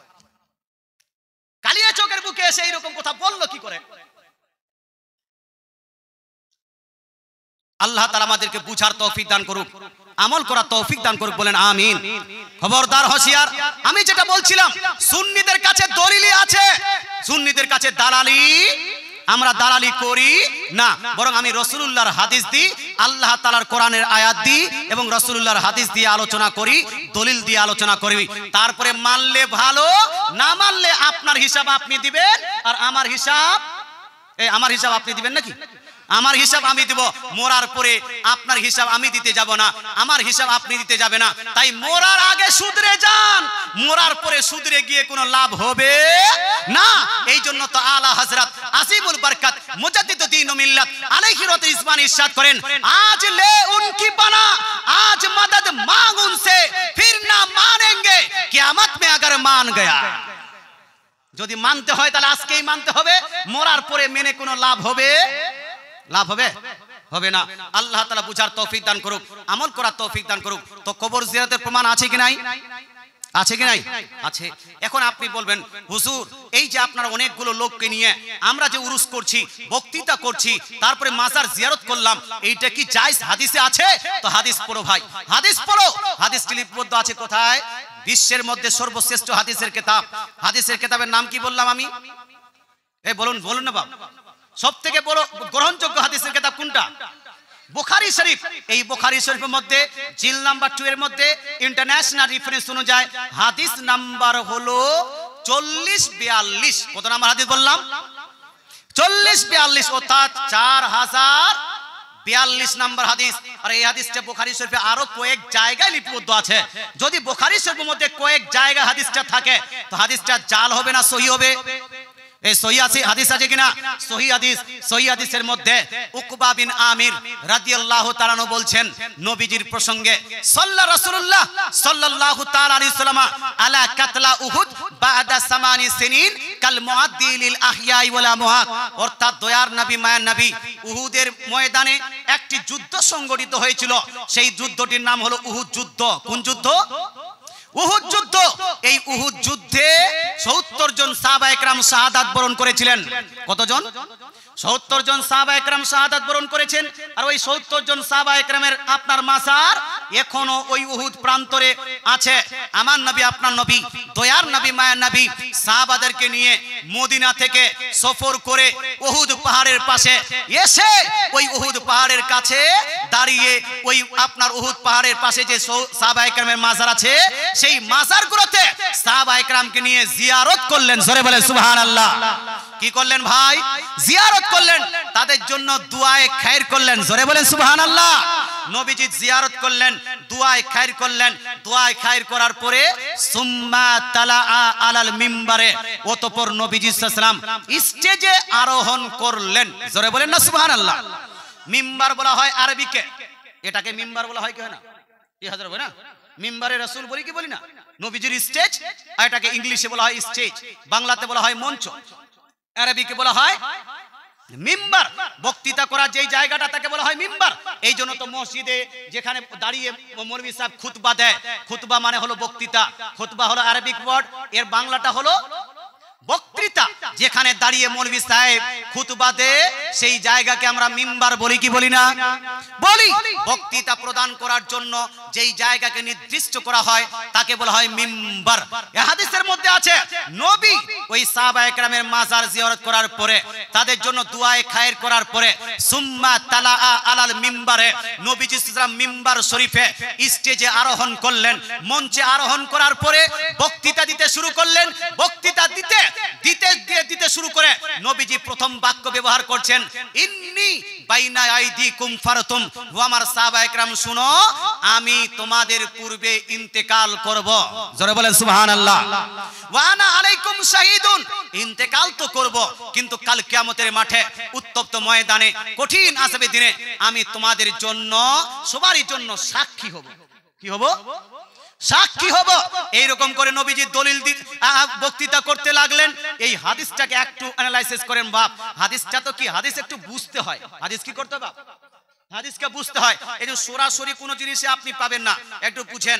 এই হাদিসের মধ্যে নবীজি সাহাবায়ে কেরামকে নিয়ে মদিনা শরীফ থেকে উহুদ পাহাড়ের পাশে আসলেন। ওখানে এসে ইসালে সওয়াব করলেন, দোয়ায়ে খায়র করলেন, তারপরে কবর জিয়ারত করলেন। ওনাদের জন্য খায়রের দোয়া করার পরে বক্তৃতা দিতে চালু করলেন। বলেন তো এই কাজগুলোকেই উরুস বলা হয় কি হয় না? হ্যাঁ বলেন বাবা, এটাকে উরুস বলা হয় না? উরুস কাকে বলা হয়? এইগুলো কাজকেই তো উরুস বলা হয়। তার মানে রাসূলুল্লাহ করেছেন। এবার আপনি জিজ্ঞেস করতে পারেন, হুজুর উরুস তো প্রতি বছর করা হয়, আপনি তো এক বছরের কথা উল্লেখ করলেন।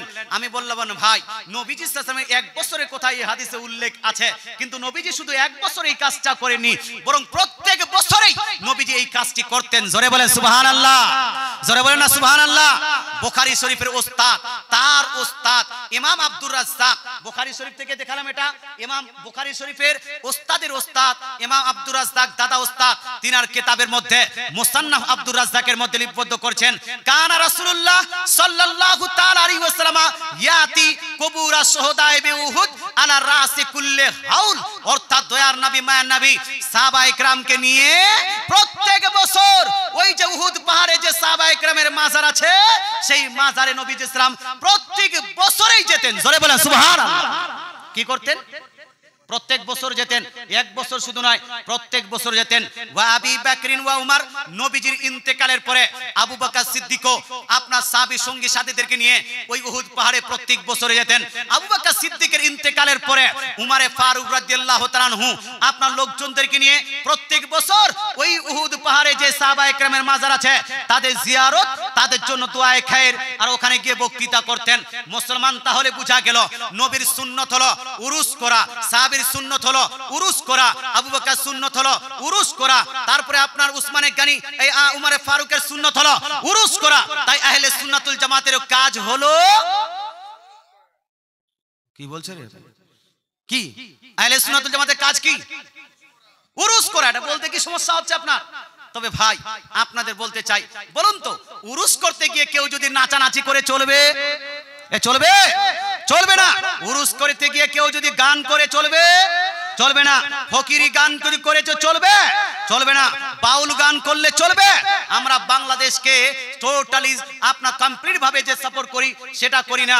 মুসলমান কেউ যদি বাউল গান করে সেটা হালাল হবে না হারাম? জোরে বলতে হবে হালাল না হারাম? ফকিরি গান দিয়ে, ফকিরি গানের নামে কেউ যদি মারফাতে উল্টা পাল্টা কোরআন হাদিস বিরোধী কথা বলে গান করে সেটা হালাল না হারাম? হালাল না হারাম? আচ্ছা বলুন তো ভাই, উরুসটা ভালো কাজ না খারাপ কাজ? জোরে বলেন। খারাপ কাজ? ভালো কাজ বললেন?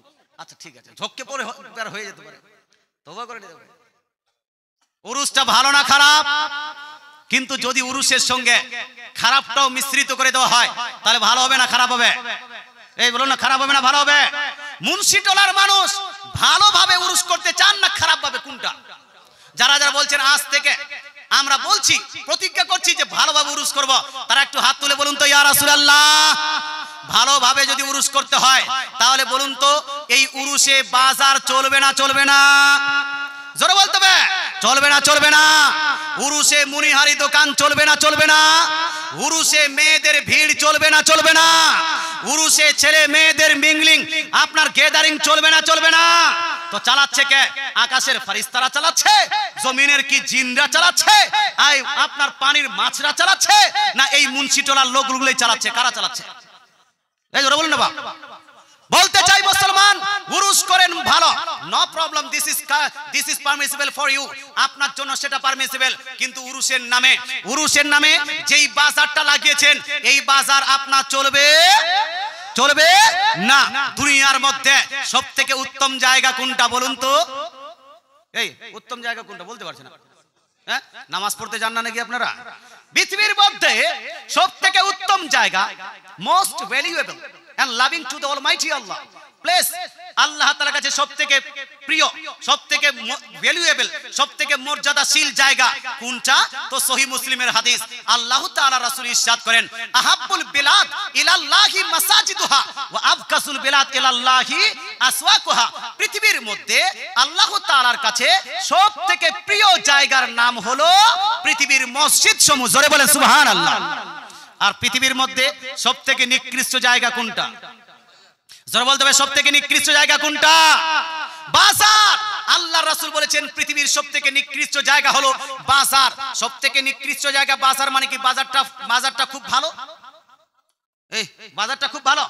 ধর্মের নামে বাজার চালানো যাবে না। মুসলমান আপনাকে বলতে চাই, আমি জানি কালিয়াচকের বুকে 3টি উরুস এমন হয় যে উরুসে বাজারটা আপনারা বন্ধ করেন না। আর এই 3টি উরুসে বাজারে মহিলা পুরুষ এদের ভিড় হয় কি হয় না ভাই? এই যুবতীদের ভিড় হয় কি হয় না? এখানে যুবকরা অন্য মন্তব্য নিয়ে যায় কি যায় না? একটু হানা বলতে পারো? অন্য মন্তব্য নিয়ে যায় কি যায় না? যায়। বলতে চাই মুসলমান, এই 3টার মধ্যে একটা হলো কাহেলা বস্তি, আর একটা হলো মুন্সিটোলা, আর একটা হলো দারিয়াপুরের 14 রমজানের উরুস। বলতে চাই মুসলমান, আমরা সুন্নিরা বলবো যে উরুস চলবে, বাজার চলবে না। মাজার চলবে, বাজার চলবে না। যারা বলছেন আগামীতে আমরা বাজার লাগাবো না, আচ্ছা বলেন তো এই বাজারটা কে লাগিয়েছে? কোনো হিন্দু লাগিয়েছে? হানা বলেন বাবা। হিন্দু ভাইয়েরা লাগিয়েছে? খ্রিস্টান ভাইয়েরা লাগিয়েছে? ওয়াহাবিরা লাগিয়েছে? দেওবন্দিরা লাগিয়েছে? কে লাগিয়েছে ভাই? কে বলেছে? মুসলমান সুন্নিরাই লাগিয়েছে, সুন্নিরাই লাগিয়েছে। এই আপনার কি বলছে মুন্সিটোলার কমিটিরাই লাগিয়েছে। কমিটি লাগাইছিল? কমিটি যদি চায় বন্ধ করতে পারবে কি পারবে না? এই কমিটি যদি চায় যে আগামীতে লাগাবো না, তাহলে পারবে কি পারবে না? পারবে। এই জন্য কমিটির লোকগুলোকে বলছি, মুসলমান আল্লাহর ওলির নামে আপনি বাজার চালাচ্ছেন, লজ্জা করা উচিত, শরম করা উচিত। কাল কিয়ামতের মাঠে উত্তপ্ত ময়দানে এই আল্লাহর ওলি যদি আপনাকে জিজ্ঞেস করে, ও ভাই আমার উরুস করতে গিয়ে এত হারামকারী তোমরা করেছিলে কেন? এত মেয়েদের আড্ডা করেছিলে কেন? মেয়েদের ঠেলাঠেলি করেছিলে কেন? মেয়েদেরকে যুবকদেরকে সুযোগ দিয়েছিলে কেন? উত্তরটা কি দিবেন? মুসলমান কমিটি তাই বলছি, উরুস করেন কোনো সমস্যা নাই, উরুস করেন কোনো ঝামেলা নাই, বাজার চলবে। যারা যারা বলছেন আগামী থেকে আমরা বাজার বন্ধ করে দিব, আমরা পীরদেরকে বদনাম করব না, ওলিদের দুঃখ দিব না, ওলিদের মাজারকে অপবিত্র করব না, ওলিদের উরুসকে আমরা পাক এবং সাক রাখবো, ওলিদের উরুসকে না পাক করব না। তারা একটু হাত তুলে বলুন তো ইয়া রাসূলুল্লাহ। এই কমিটি আছে কিনা এর মধ্যে? কমিটি আছে? কমিটিকে হাত তুললো? আপনি কমিটি লোক? হ্যাঁ কমিটি তো। আগামীতে কি বাজারটা হবে না হবে না হবে না? এই মুসলমান, উরুস চলবে, বাজার বন্ধ হয়ে যাবে, অর্থাৎ আমরা দোকান বসতে দিব না। যেটা আগে থেকে দোকান আছে সেই দোকানটা ব্যাপারটা আলাদা, কিন্তু আপনার আলাদা করে কোন রকম মুনিহারি দোকান চলবে না, কোন রকম চুড়ির দোকান চলবে না, কোন রকম ওই পুস্কার দোকান চলবে না, কোন রকম ওই আলতা সেনো পাউডারের দোকান নতুন করে বসতে দেওয়া যাবে না, কোন রকম উর্নি আর চুড়িদারের আপনার দোকান বসতে দেওয়া যাবে যাবে না। এই ভাই ওয়াদা করেছেন, ওয়াদা কি খেলাফি করবেন? এক জায়গায় আমি জালসা করলাম, এই উরুস জালসাতে জোশে উঠে সবাই কিন্তু ওয়াদা করে নিল, ওয়াদা করে নিল। কালিয়াচকে আছে, জায়গাটা বলবো না, নাম বলবো না, তো বলছে হুজুর করে নিব, আগামীতে আর করব না, আগামীতে বন্ধ করে দেবো, ওয়াদা করে নিলাম। সবাই হাত তুলে ওয়াদা করলো। আগামী বছর হলো কি জানেন? আগামী বছর ঝগড়া লেগেছে। এই মৌলবীকে বাদ দিবে, কিছু বলছে মুফতি সাহেবকে নিয়ে আসো, আর কিছু বলছে না মুফতি সাহেবকে আনলে তো বাজার করা যাবে না, কে বলছে বাজার বন্ধ করো, কে বলছে মুফতি সাহেবকে বাদ দাও। লাস্টে আমাকে বাদ দিয়েছে, কিন্তু বাজার বন্ধ করিনি।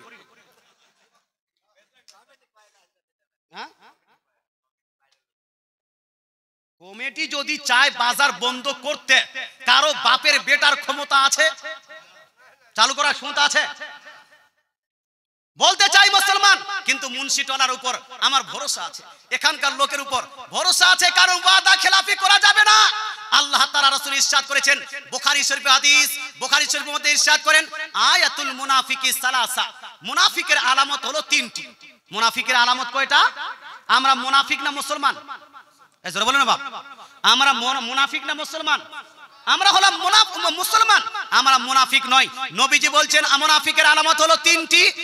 এক, ইজা হাদ্দাসা কাযাবা, যখন কথা বলবে মিথ্যা বলবে, তার মানে হলো মুসলমান মিথ্যা বলবে, মুসলমান মিথ্যা বলবে না। ইদা ওয়াদা আখলাফা, যখন ওয়াদা করবে ওয়াদা খিলাফি করবে, তার মানে হলো এই মুসলমান ওয়াদা খিলাফি করবে না। পিওর যদি মুসলমান হন, পিওর যদি সুন্নি হন, পিওর যদি ওলি প্রেমিক হন, পিওর যদি মুফতি আব্দুল গাফুর রাহমাতুল্লাহি আলাইহি যদি আশিক দিওয়ানা হয়ে থাকেন, তাহলে ওয়াদা খিলাফি চলবে চলবে না। ইনশাআল্লাহ তাআলা আমরা ওয়াদা খেলাফি করব না, উরুস করব, উরুসে পীর সাহেবকে ডাকবো, বক্তাকে ডাকবো, জালসাও করব, মঞ্চ বানাবো, শায়র ইসলামকে ডাকবো, একটা জায়গায় দুইটা শায়র ইসলামকে ডাকবো, দুইটা জায়গায় চারটা বক্তাকে ডাকবো, কিন্তু বাজার লাগাবো না। একবার আর রাসূলুল্লাহর হাদিসের উপর আমল করার জন্য হাত তুলে বলেন ইয়া রাসূলুল্লাহ। মাশাআল্লাহ সুবহানাল্লাহ। মুন্সিটোলার আজকে জালসা সাকসেসফুল হয়ে গেছে, মুন্সিটোলার মানুষ ভালো। একদিন আমি জালসাতে এসেছিলাম, এখানে এসে একবার বললাম যে সালাত দেওয়া এটা হলো জায়েজ মুস্তাহাব কাজ, এটা দিলে নেকি আছে, না দিলে মারামারি করার দরকার নাই, কিন্তু দিলে নেকি আছে। আলহামদুলিল্লাহ মুন্সিটোলার মানুষ বুঝেছে, সালাত দিয়েছে, সালাত চালিয়েছে। মুসলমান নেক কাজে মুন্সিটোলার মানুষ পিছুপা হয়, পিছুপা হয় না। মুন্সিটোলার মানুষ ভালো, তাই এটা আগামীতে লক্ষ্য রাখবেন, অবশ্যই আশা করি লক্ষ্য রাখবেন। একবার দরুদ শরীফ পড়ি, আল্লাহুম্মা। ভাই এজন্য বলি না, পড়ি কি পড়ি না? কেউ বলছে হুজুর, হাতটা করেছে, কেউ বলছে হুজুর পড়ি তো, কিন্তু খালি ওই ঈদের পড়ি, ঈদ আর বাকরায়। কেউ বলছে হুজুর খালি জুম্মা পড়ছি, 5 ওয়াক্তের নামাজ পড়ে না। আর যারা 5 ওয়াক্তে নামাজ পড়তে যাচ্ছে মসজিদে, এরা মসজিদে গিয়ে খালি ঝামেলা করছে। কেউ বলছে নাভির নিচে হাত বাঁধো, কেউ বলছে বুকের উপর হাত বাঁধো। এক তো এতগুলো বাড়ির মধ্যে 20-25টা লোক নামাজ পড়তে যায়, হানা বলে না হয়। আর তার মধ্যে আবার এই গ্রামের কথা বলছি না আমি, তার মধ্যে আবার কেউ বলছে ইমামের পিছনে সূরা ফাতিহা পাঠ করা যাবে, আবার কেউ বলছে ফাতিহা পাঠ করা যাবে না। কেউ বলছে নাভির নিচে হাত বাঁধো, কেউ বলছে বুকের উপরে হাত বাঁধো, কেউ বলছে আমিন জোরে বলো, কেউ বলছে আমিন আস্তে বলো, কেউ বলছে দোয়া করা যাবে, আবার কেউ বলছে দোয়া করা যাবে না। ঝামেলা আছে কি নাই? আছে কি নাই? তোর মধ্যে একটা ঝামেলা বিশেষ উল্লেখযোগ্য, সেটা হলো আমরা নামাজ যখন শুরু করব, নামাজ শুরু করার সময় হাত তুলব কত দূর পর্যন্ত? তো হাত তোলার প্রসঙ্গে দুইখানা হাদিস, সহিহ হাদিসের কিতাব সহিহ মুসলিম শরীফ জিল নাম্বার 1 হাদিস নাম্বার 800 90, 891, 892 মধ্যে লিপিবদ্ধ আছে। আন মালিক ইবনে হুয়াইরিস রাদিয়াল্লাহু তাআলা থেকে বর্ণিত হাদিস, আন্না রাসূলুল্লাহ সাল্লাল্লাহু তাআলা আলাইহি ওয়াসাল্লাম কানা ইদা কাব্বারা, রাসূলুল্লাহ সাল্লাল্লাহু আলাইহি ওয়াসাল্লাম যখন তাকবীর দিতেন, রাফাআ ইয়াদাইহি, দুই হাতকে উত্তোলন করতেন, হাত্তা ইউহাদিহা বিহিমা উসুনাইহি, ইভেন আল্লাহ তাআলা রাসূল হাত উঠাতে উসুনাইহি, দুই কান বরাবর হাত উত্তোলন করতেন। জোরে বলেন সুবহানাল্লাহ। কত দূর পর্যন্ত ভাই? কান বরাবর হাত উত্তোলন করতেন। দ্বিতীয় নাম্বার হাদিসে সহিহ মুসলিমে আছে, হাত্তা ইউহাজিয়া বিহিমা ফুরুআ উসনাইহি, এটাকে বলা হয় ফুরু, এটাকে বলা হয় কানের লতি। নবীজি সাল্লাল্লাহু আলাইহি ওয়াসাল্লাম কানের লতি বরাবর হাত তুলে তারপরে যেন তাকবীর দিতেন। মুসলমান তাহলে তাকবীর দিলেন, আল্লাহ তাআলা রাসূল এই হাত কান পর্যন্ত উঠার। আচ্ছা, নবী যখন কান পর্যন্ত হাত তুলেছেন, আপনি আমি কোথা পর্যন্ত হাত তুলব? কান না নিচে? কান পর্যন্ত। এই জন্য কান পর্যন্ত হাত তুললাম। হাত তুলে আল্লাহু আকবার বলে হাতকে নিচে নামাচ্ছেন। এবার কি করব? হাত ছেড়ে দিব না হাত বাঁধবো? হাত বাঁধবো না, বাঁধবো। মুসলমান বাঁধবো কি করে? তিরমিজি শরীফ জিল নাম্বার 1 হাদিস নাম্বার 253 এর মধ্যে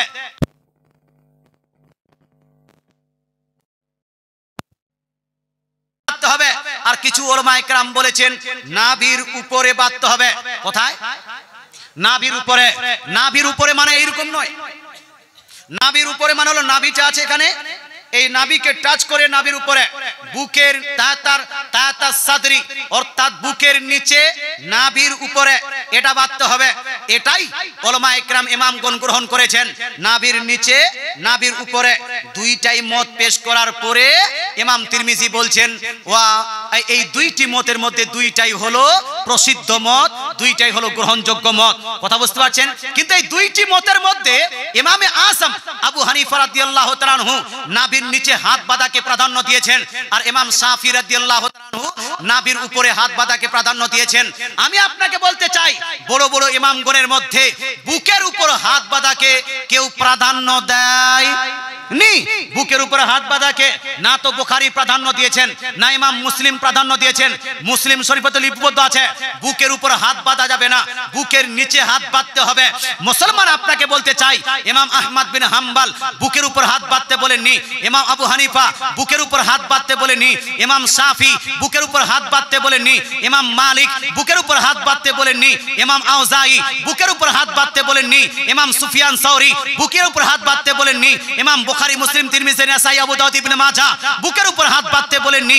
বাইহাকি শরীফের মধ্যে বুকের উপর হাত বাঁধতে বলা হয়নি। এক কথায় যত মুহাদ্দিস, মুহাক্কিক, মুফাসসির, মুজতাহিদ গুজরে গেছেন, কেউ বুকের উপর হাত বাঁধাকে গ্রহণযোগ্য মনে করে নি। শুধু ইমাম শাফির একটা কৌল পাওয়া যায় বুকের উপর হাত বাঁধার কথা। তবে ইমাম শাফি রাদিয়াল্লাহু তাআলা আনহুর মাযহাবকে যিনি সবথেকে বেশি প্রচার ও প্রসার করেছেন, ইমাম নববী রাহমাতুল্লাহ আলাইহি, তিনি বলছেন যে ইমাম শাফি রাদিয়াল্লাহু তাআলা আনহুর কাছেও সবথেকে প্রাধান্য, সবথেকে গ্রহণযোগ্য মত হলো নাভির উপরে বুকের নিচে হাত বাঁধতে হবে। কোথায়? বুকের উপর। এবার প্রশ্ন হলো, হুজুর আমরা আবু হানিফা রাদিয়াল্লাহু তাআলা আনহুর মাযহাবকে ফলো করি, আমরা যে নাভির নিচে হাত বাঁধি, আমাদের দলিল আছে কি নাই? দলিল আছে কি নাই? মাযহাব আছে 4টা। কয়টা মাযহাব? এই মাযহাব কয়টা বাপ? 4টা। 4টা মাযহাবের কাছেই দলিল আছে, দলিল আছে। কিন্তু যদি আপনি অ্যানালাইসিস করেন কার কাছে সবথেকে বেশি মজবুত দলিল আছে, তো আপনি পাবেন সবথেকে মজবুত দলিল হলো ইমাম আযম আবু হানিফা রাদিয়াল্লাহু তাআলা আনহুর কাছে। জোরে বলেন সুবহানাল্লাহ। যারা বুকের উপর হাত বাঁধে তাদের উদ্দেশ্যে বলছি, মুসলমান আপনাকে বলতে চাই, তোমাদের যারা মৌলভী আপনার আব্দুল্লাহ বিন আব্দুর রাজ্জাক বিন ইউসুফ এও বলেছে যে বুকের উপর হাত বাঁধার সহিহ মারফু কোনো হাদিস নাই। আমিও বলছি বুকের উপর হাত বাঁধার সহিহ মারফু পৃথিবীর বুকে কোন হাদিসের কিতাবে সহিহ মারফু হাদিস নাই। যতগুলো হাদিস দিচ্ছে গায়র মুকাল্লিদ ওয়াহাবিরা, যতগুলো হাদিস দেয়, প্রত্যেকটা হাদিস বুকের উপর যেটা সংক্রান্ত হাদিস দেয়, প্রত্যেকটা হাদিস হয়তো মুরসাল, হয়তো যায়ীফ, অর্থাৎ তাদের কাছে প্রত্যেকটাই হলো যায়িফ। তাই বাশার বিন হায়াত ওয়াহাবিদের মৌলবি বলছে বুকের উপর হাত বাঁধার হাদিসগুলো সব যায়িফ।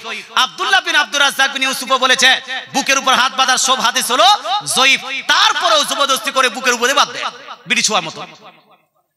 কার মতো বলুন না, আপনাদের মহিলারা কোথায় হাত বাঁধে? বলুন না, কোথায় হাত বাঁধে? বুকের উপরে হাত বাঁধে না নাভির নিচে? মহিলারা বুকের উপরে। তো বুকের উপরে মহিলারা যেহেতু হাত বাঁধে, এই জন্য এরা বলছে আমরাও মহিলাদের মতোই কাজ করব। মাজার জিয়ারত জায়েজ, জায়েজ না না জায়েজ? একটু জোরে বলেন না বাপ, জায়েজ না না জায়েজ? কিন্তু মহিলাদের জন্য জায়েজ না না জায়েজ? জায়েজ বলছে না, জায়েজ বলছেন না? মহিলাদের জন্য মাজার জিয়ারত জায়েজ নয়, বরং নিষিদ্ধ। ওয়াহাবিরা ভাবছে মহিলাদেরকে যখন তোমরা যেতে দিবে না মাজারে, তো আমরাও যাব না। কথা বুঝতে পারছেন না? মহিলারা যখন যাবে না মাজারে, তো আমরাও যাব না। 2 নাম্বার, মুসলমান আপনাকে বলতে চাই, জামাতে নামাজ পড়বে কে, পুরুষ না মহিলা? জোরে বলুন না বাপ। নবীজিও হাদিসে বলেছেন জামাতের ফজিলত হলো পুরুষের ক্ষেত্রে। মুসলমান আপনাকে বলতে চাই, জামাতে নামাজ পড়বে পুরুষরা, কিন্তু এই মাস্টার ডাক্তাররা বলছে আমরা যখন জামাতে পড়বো মহিলাদেরকে বাদ দিব কেন? না, মহিলাদেরকে নিয়ে যাব। কথা বুঝতে পারছেন? মানে মহিলাকে ছাড়ছে না। ওই গার্লফ্রেন্ডের সঙ্গে ক্রিসমাস ডে একসঙ্গে মানিয়েছে, ভ্যালেন্টাইন্স ডে একসঙ্গে মানিয়েছে, kiss day, rose day, hug day, friendship day একসঙ্গে মানিয়েছে, হ্যাপি নিউ ইয়ার একসঙ্গে পালন করেছে। মুসলমান আপনার বিয়েটা তো একসঙ্গেই হয়েছে। তদ্রূপ এরা যখন যেখানে যাবে মহিলাদেরকে নিয়ে যাবে। মসজিদে গেলে মহিলাদেরকে টেনে টেনে নিয়ে যাও, আর মাজারে যেহেতু মহিলারা বন্ধ, বলছে আমরাও আর যাব না। তদ্রূপ ভাই মহিলারা যেহেতু বুকের উপর হাত বাঁধে, ও বলছে না আমরাও বুকের উপর হাত বাঁধো, তো বাঁধো, তোমার ইচ্ছা। কিন্তু ভাই আপনাকে বলতে চাই, তুমি বুকের উপর হাত বাঁধো অথবা মাথার উপর, তোমার এটা ব্যক্তিগত ব্যাপার।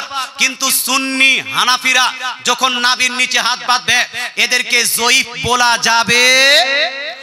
নাভির নিচে হাত বাঁধাকে যায়িফ বলা যাবে না। নাভির নিচে হাত বাঁধাকে জাল বলা যাবে না। নাভির নিচে হাত বাঁধাকে অবৈধ অথবা এটাকে বেদাত বলা যাবে না। কারণ নাভির নিচে হাত বাঁধার আপনার সহিহ মারফু হাদিস আছে। জোরে বলেন সুবহানাল্লাহ। বুকের উপর হাত বাঁধা সহিহ হাদিস নাই, সহিহ মারফু হাদিস নাই, কিন্তু নাভির নিচে হাত বাঁধা সহিহ মারফু হাদিস আছে। যেমন আপনাকে হাদিসটা শুনিয়ে দিই। ইমাম মুসলিমের ওস্তাদ ইমাম ইবনে আবি শাইবা, মুসান্নাফ ইবনে আবি শাইবা, জিল নাম্বার 1, হাদিস নাম্বার 39-38। কত নাম্বার হাদিস বললাম? 39-38 এর মধ্যে তিনি উল্লেখ করেছেন আন ওয়াইল ইবনে হুজুর রাদিয়াল্লাহু তাআলা আনহু, ওয়াইল ইবনে হুজুর রাদিয়াল্লাহু তাআলা থেকে বর্ণিত হাদিস। উনি বলছেন রাআইতু রাসূলুল্লাহ সাল্লাল্লাহু তাআলা আলাইহি ওয়াসাল্লাম, আমি রাসূলুল্লাহ সাল্লাল্লাহু আলাইহি ওয়াসাল্লামকে দেখলাম, ওয়াজা ইয়ামিনাহু আলা শিমালিহি ফিস সালাতি তাহাতা সুররা, আমি নবীজিকে দেখলাম যে নবীজি ডান হাতকে বাম হাতের উপর রেখে নাভির নিচে হাত বাঁধলেন। জোরে বলেন সুবহানাল্লাহ। নাভির নিচে হাত বাঁধলেন। এই হাদিসটা হলো 100% সহিহ, 100% সহিহ। কাসিম বিন কুতলুবুগা, ইমাম কাসিম বিন কুতলুবুগা তিনি বলছেন হাদিসটি হলো সহিহ। আবিদ সিন্দি তিনি বলছেন হাদিসটি হলো সহিহ। আহলে হাদিসদের বড় ইমাম আব্দুর রহমান মুবারকপুরি তিনিও বলছেন সনদটা হলো সহিহ, এটাকে সহিহ জাল হাদিস বলা যাবে না। আরেকটা হাদিস শোনাই, এই হাদিসটি লিপিবদ্ধ আছে সেম কিতাবে মুসান্নাফ ইবনে আবি শাইবার মধ্যে, হাসান সনদে বর্ণিত আছে। হাদিস নাম্বার 39-39 এর মধ্যে লিপিবদ্ধ আছে আন ইব্রাহিম, ইমাম ইব্রাহিম নাখি, হযরত ইব্রাহিম নাখি রাদিয়াল্লাহু তাআলা আনহু বলছেন ইয়াজাউ ইয়ামিনাহু আলা শিমালিহি ফিস সালাতি তাহাতা সুররা, অর্থাৎ একজন নামাজি, একজন মুসাল্লি ডান হাতকে রাখবে বাম হাতের উপরে নাভির নিচে। জোরে বলেন সুবহানাল্লাহ, নারায়ে তাকবীর। হযরত হাফিজ ও কারি আমিরুল ইসলাম চতুর্বেদী সাহেব তিনি স্টেজে উপস্থিত হয়ে গেছেন, আর আমাকে আগে আলোচনা করা উচিত হবে না। বাদার দলিল আছে কি নাই? আছে কি নাই? সুনান আবু দাউদের মধ্যে 3খানা হাদিস আছে নাভির নিচে হাত বাঁধার। তোর মধ্যে 2টা হলো ওয়াহাবিদের মতে যায়িফ হাদিস, আর একটা হলো সহিহ হাদিস। মুসলমান 756 এটা আলী রাদিয়াল্লাহু তাআলা থেকে, এটা হয়তো সহিহ, কিন্তু 758 মধ্যে আবু মুজলাস থেকে যে হাদিসটা লিপিবদ্ধ আছে সেটা হলো সহিহ হাদিস। তারপরে 758 মধ্যে আবু হুরায়রা থেকে যেটা বর্ণিত হয়েছে সেটা মুখতালাফি। মুসলমান আপনাকে বলতে চাই, হানাফি সমাজের মানুষ নাভির নিচে হাত বাঁধে, এর বহু দলিল আছে। আমার এই 5 তারিখে একটি বই পাবলিশ হতে চলেছে। আমার প্রায় 50 খানা বই লিপিবদ্ধ করা হয়ে গেল। 50 খানা বইয়ের মধ্যে আমি একটি বই ছাপাতে দিয়েছি। ওই বইটি পাবলিশ হবে 5 তারিখে। বইটির নাম হলো হাদিস ও মুহাদ্দিসের দৃষ্টিতে সহিহ নামাজ। কোন কিতাব? সহিহ নামাজ। এই কিতাবটা হলো প্রায় 350 পৃষ্ঠার বই। 350 পৃষ্ঠার বই। আমার একটা পার্সোনাল ওয়েবসাইট আছে, ওয়েবসাইটটার নাম হলো www.keyofislam.com। keyofislam.com এ আপনি যাবেন, সেখানে কিছুদিনের মধ্যে আপলোড করা হবে। আমার অন্যান্য বইগুলো আপলোড করা আছে, অন্যান্য উলামা ইকরামের বইগুলো আপলোড করা আছে, সেখান থেকে ডাউনলোড করে আপনি পড়তে পারবেন। কয়েকদিন পরে বইটা আসছে হানাফি সুন্নিদের কাছে। আর বাকিদের কাছে আছে কি? ঘোড়ার ডিম। বাকিদের কাছে আছে কি? ঘোড়ার ডিম। ও দলিল দিতে পারবে না, খালি ঘোড়ার ডিম বলতে পারবে। মসজিদ কমিটি, কবরস্থান কমিটি কেমন মানুষের হওয়া উচিত? মসজিদ এবং মাদ্রাসা, মসজিদ এবং কবরস্থান, মসজিদের কমিটি বিশাল ফজিলতের ব্যাপার। পৃথিবীর মধ্যে সর্বশ্রেষ্ঠ জায়গা হলো মসজিদ। আর সেই জায়গার আপনি খেদমত করার সুযোগ পেয়েছেন। আল্লাহ আপনাকে আপনার সেক্রেটারি হওয়ার সুযোগ দিয়েছে, সভাপতি হওয়ার সুযোগ দিয়েছে, ক্যাশিয়ার হওয়ার সভাপতি দিয়েছে। আচ্ছা বলুন তো, ক্যাশিয়ার, সভাপতি, সেক্রেটারি এরা মসজিদে খেদমত করে কি করে না? মসজিদে খেদমত করে কি করে না? মসজিদের খেদমত করলে নেকি হবে না গুনাহ? নেকি হবে। মসজিদের খাদিম হওয়া বিশাল ব্যাপার। মুসলমান আপনাকে বলতে চাই, তাই মসজিদ কমিটি হওয়া নেকির কাজ, এটা বিশাল পুণ্যের কাজ। আল্লাহ তাআলা শুকরিয়া আদায় করেন যে আপনি মসজিদের কমিটি হতে পেরেছেন। কিন্তু ভাই আপনাকে বলতে চাই, মসজিদের কমিটি যারা হয়ে গেছে এই পড়ার জন্য মসজিদ, নামাজ পড়ার জন্য মসজিদ, সেই মসজিদের কমিটি নিজেই নামাজ পড়ে না। যদি কোনো ব্যক্তি নামাজ আদায় না করে তাকে মসজিদের কমিটির মধ্যে রাখা যাবে না। অতি সত্বর তাকে পরিবর্তন করে নামাজি কমিটিকে আপনাকে নির্বাচন করতে হবে। যদি ওকে পরিবর্তন করে নামাজিকে নির্বাচন না করেন, তাহলে গোটা গ্রামবাসী পাপাচার হবেন, গোটা গ্রামবাসী গুনেগার হবে। এটা হলো ফতোয়া। খবরদার, হোশিয়ার। 2 নম্বর বিষয়, মসজিদ এবং মাদ্রাসার কমিটিকে আপনার হতে হবে সত্যপথের সন্ধানকারী, অর্থাৎ সঠিক হতে হবে, ন্যায়পরায়ণ হতে হবে, পরেজগার মুত্তাকি হতে হবে। মাদ্রাসার টাকা, মসজিদের টাকা, কবরস্থানের টাকা এই দিক সেই দিক করা যাবে না। মসজিদের টাকা পেয়ে আপনি যদি বিজনেসে লাগিয়ে দেন চলবে? না, চলবে। কবরস্থানের টাকা আপনার পার্সোনাল বিজনেসে লাগালে চলবে? চলবে না। মাজারের টাকা নিজের বাড়ির আপনার খানদানে যদি আপনি বিজনেসে লাগান চলবে রে ভাই? চলবে না। মসজিদের কমিটি হতে হবে সত্যবাদী, পরেজগার, মুত্তাকি, যেন টাকা পয়সা এদিক সেদিক না করে। 3 নম্বর বিষয়, মসজিদের কমিটিকে হতে হবে বাআদব। বেআদব হলে চলবে না। মুসলমান অনেকগুলো মসজিদের কমিটি বেআদব হয়। বেআদব কেন? কমিটি হয়ে গেছে তো ওর মনে করছে আমি যেন আরশের যেন পেয়ে গেছি। মৌলভী সাহেব কাছে, মৌলভী সাহেব কোথায় গেলে? এগুলো কেন ঝাড়াঝাড়ি করেননি? এটা কেন নোংরা হয়ে আছে? বলার ভঙ্গিমাই নাই, খটমলের মতো খালি কথা বলবে। আছে কিনা? কিছু জায়গা আছে, এখানকার নয়। আমি মুন্সিটোলার কথা বলছি না, বাপ রাগ করিয়েন না। মুন্সিটোলার মানুষ ভালো। বলতে চাই মুসলমান বাআদব হতে হবে। কেউ যদি সেখানে মসজিদে গিয়ে হাঙ্গামা করে তো তাকে ভালোভাবে বুঝাতে হবে। মৌলভী সাহেবের ইজ্জত করতে হবে, ইমাম সাহেবের সম্মান করতে হবে, মুয়াজ্জিনের সম্মান করতে হবে। মুয়াজ্জিন আর ইমামের বেতন ওই খালি আজকে দিচ্ছি কালকে দিচ্ছি এরকম খুচুর মুচুর করতে করতে করতে করতে মসজিদ আর মৌলভী সাহেব আর ইমাম মুয়াজ্জিনকে পরিশান করা যাবে না। ঠিক টাইমে আপনাকে বেতনটা ঠিকভাবে পেমেন্ট করতে হবে। এক কথায় বলার উদ্দেশ্য হলো এই, মসজিদ মাদ্রাসা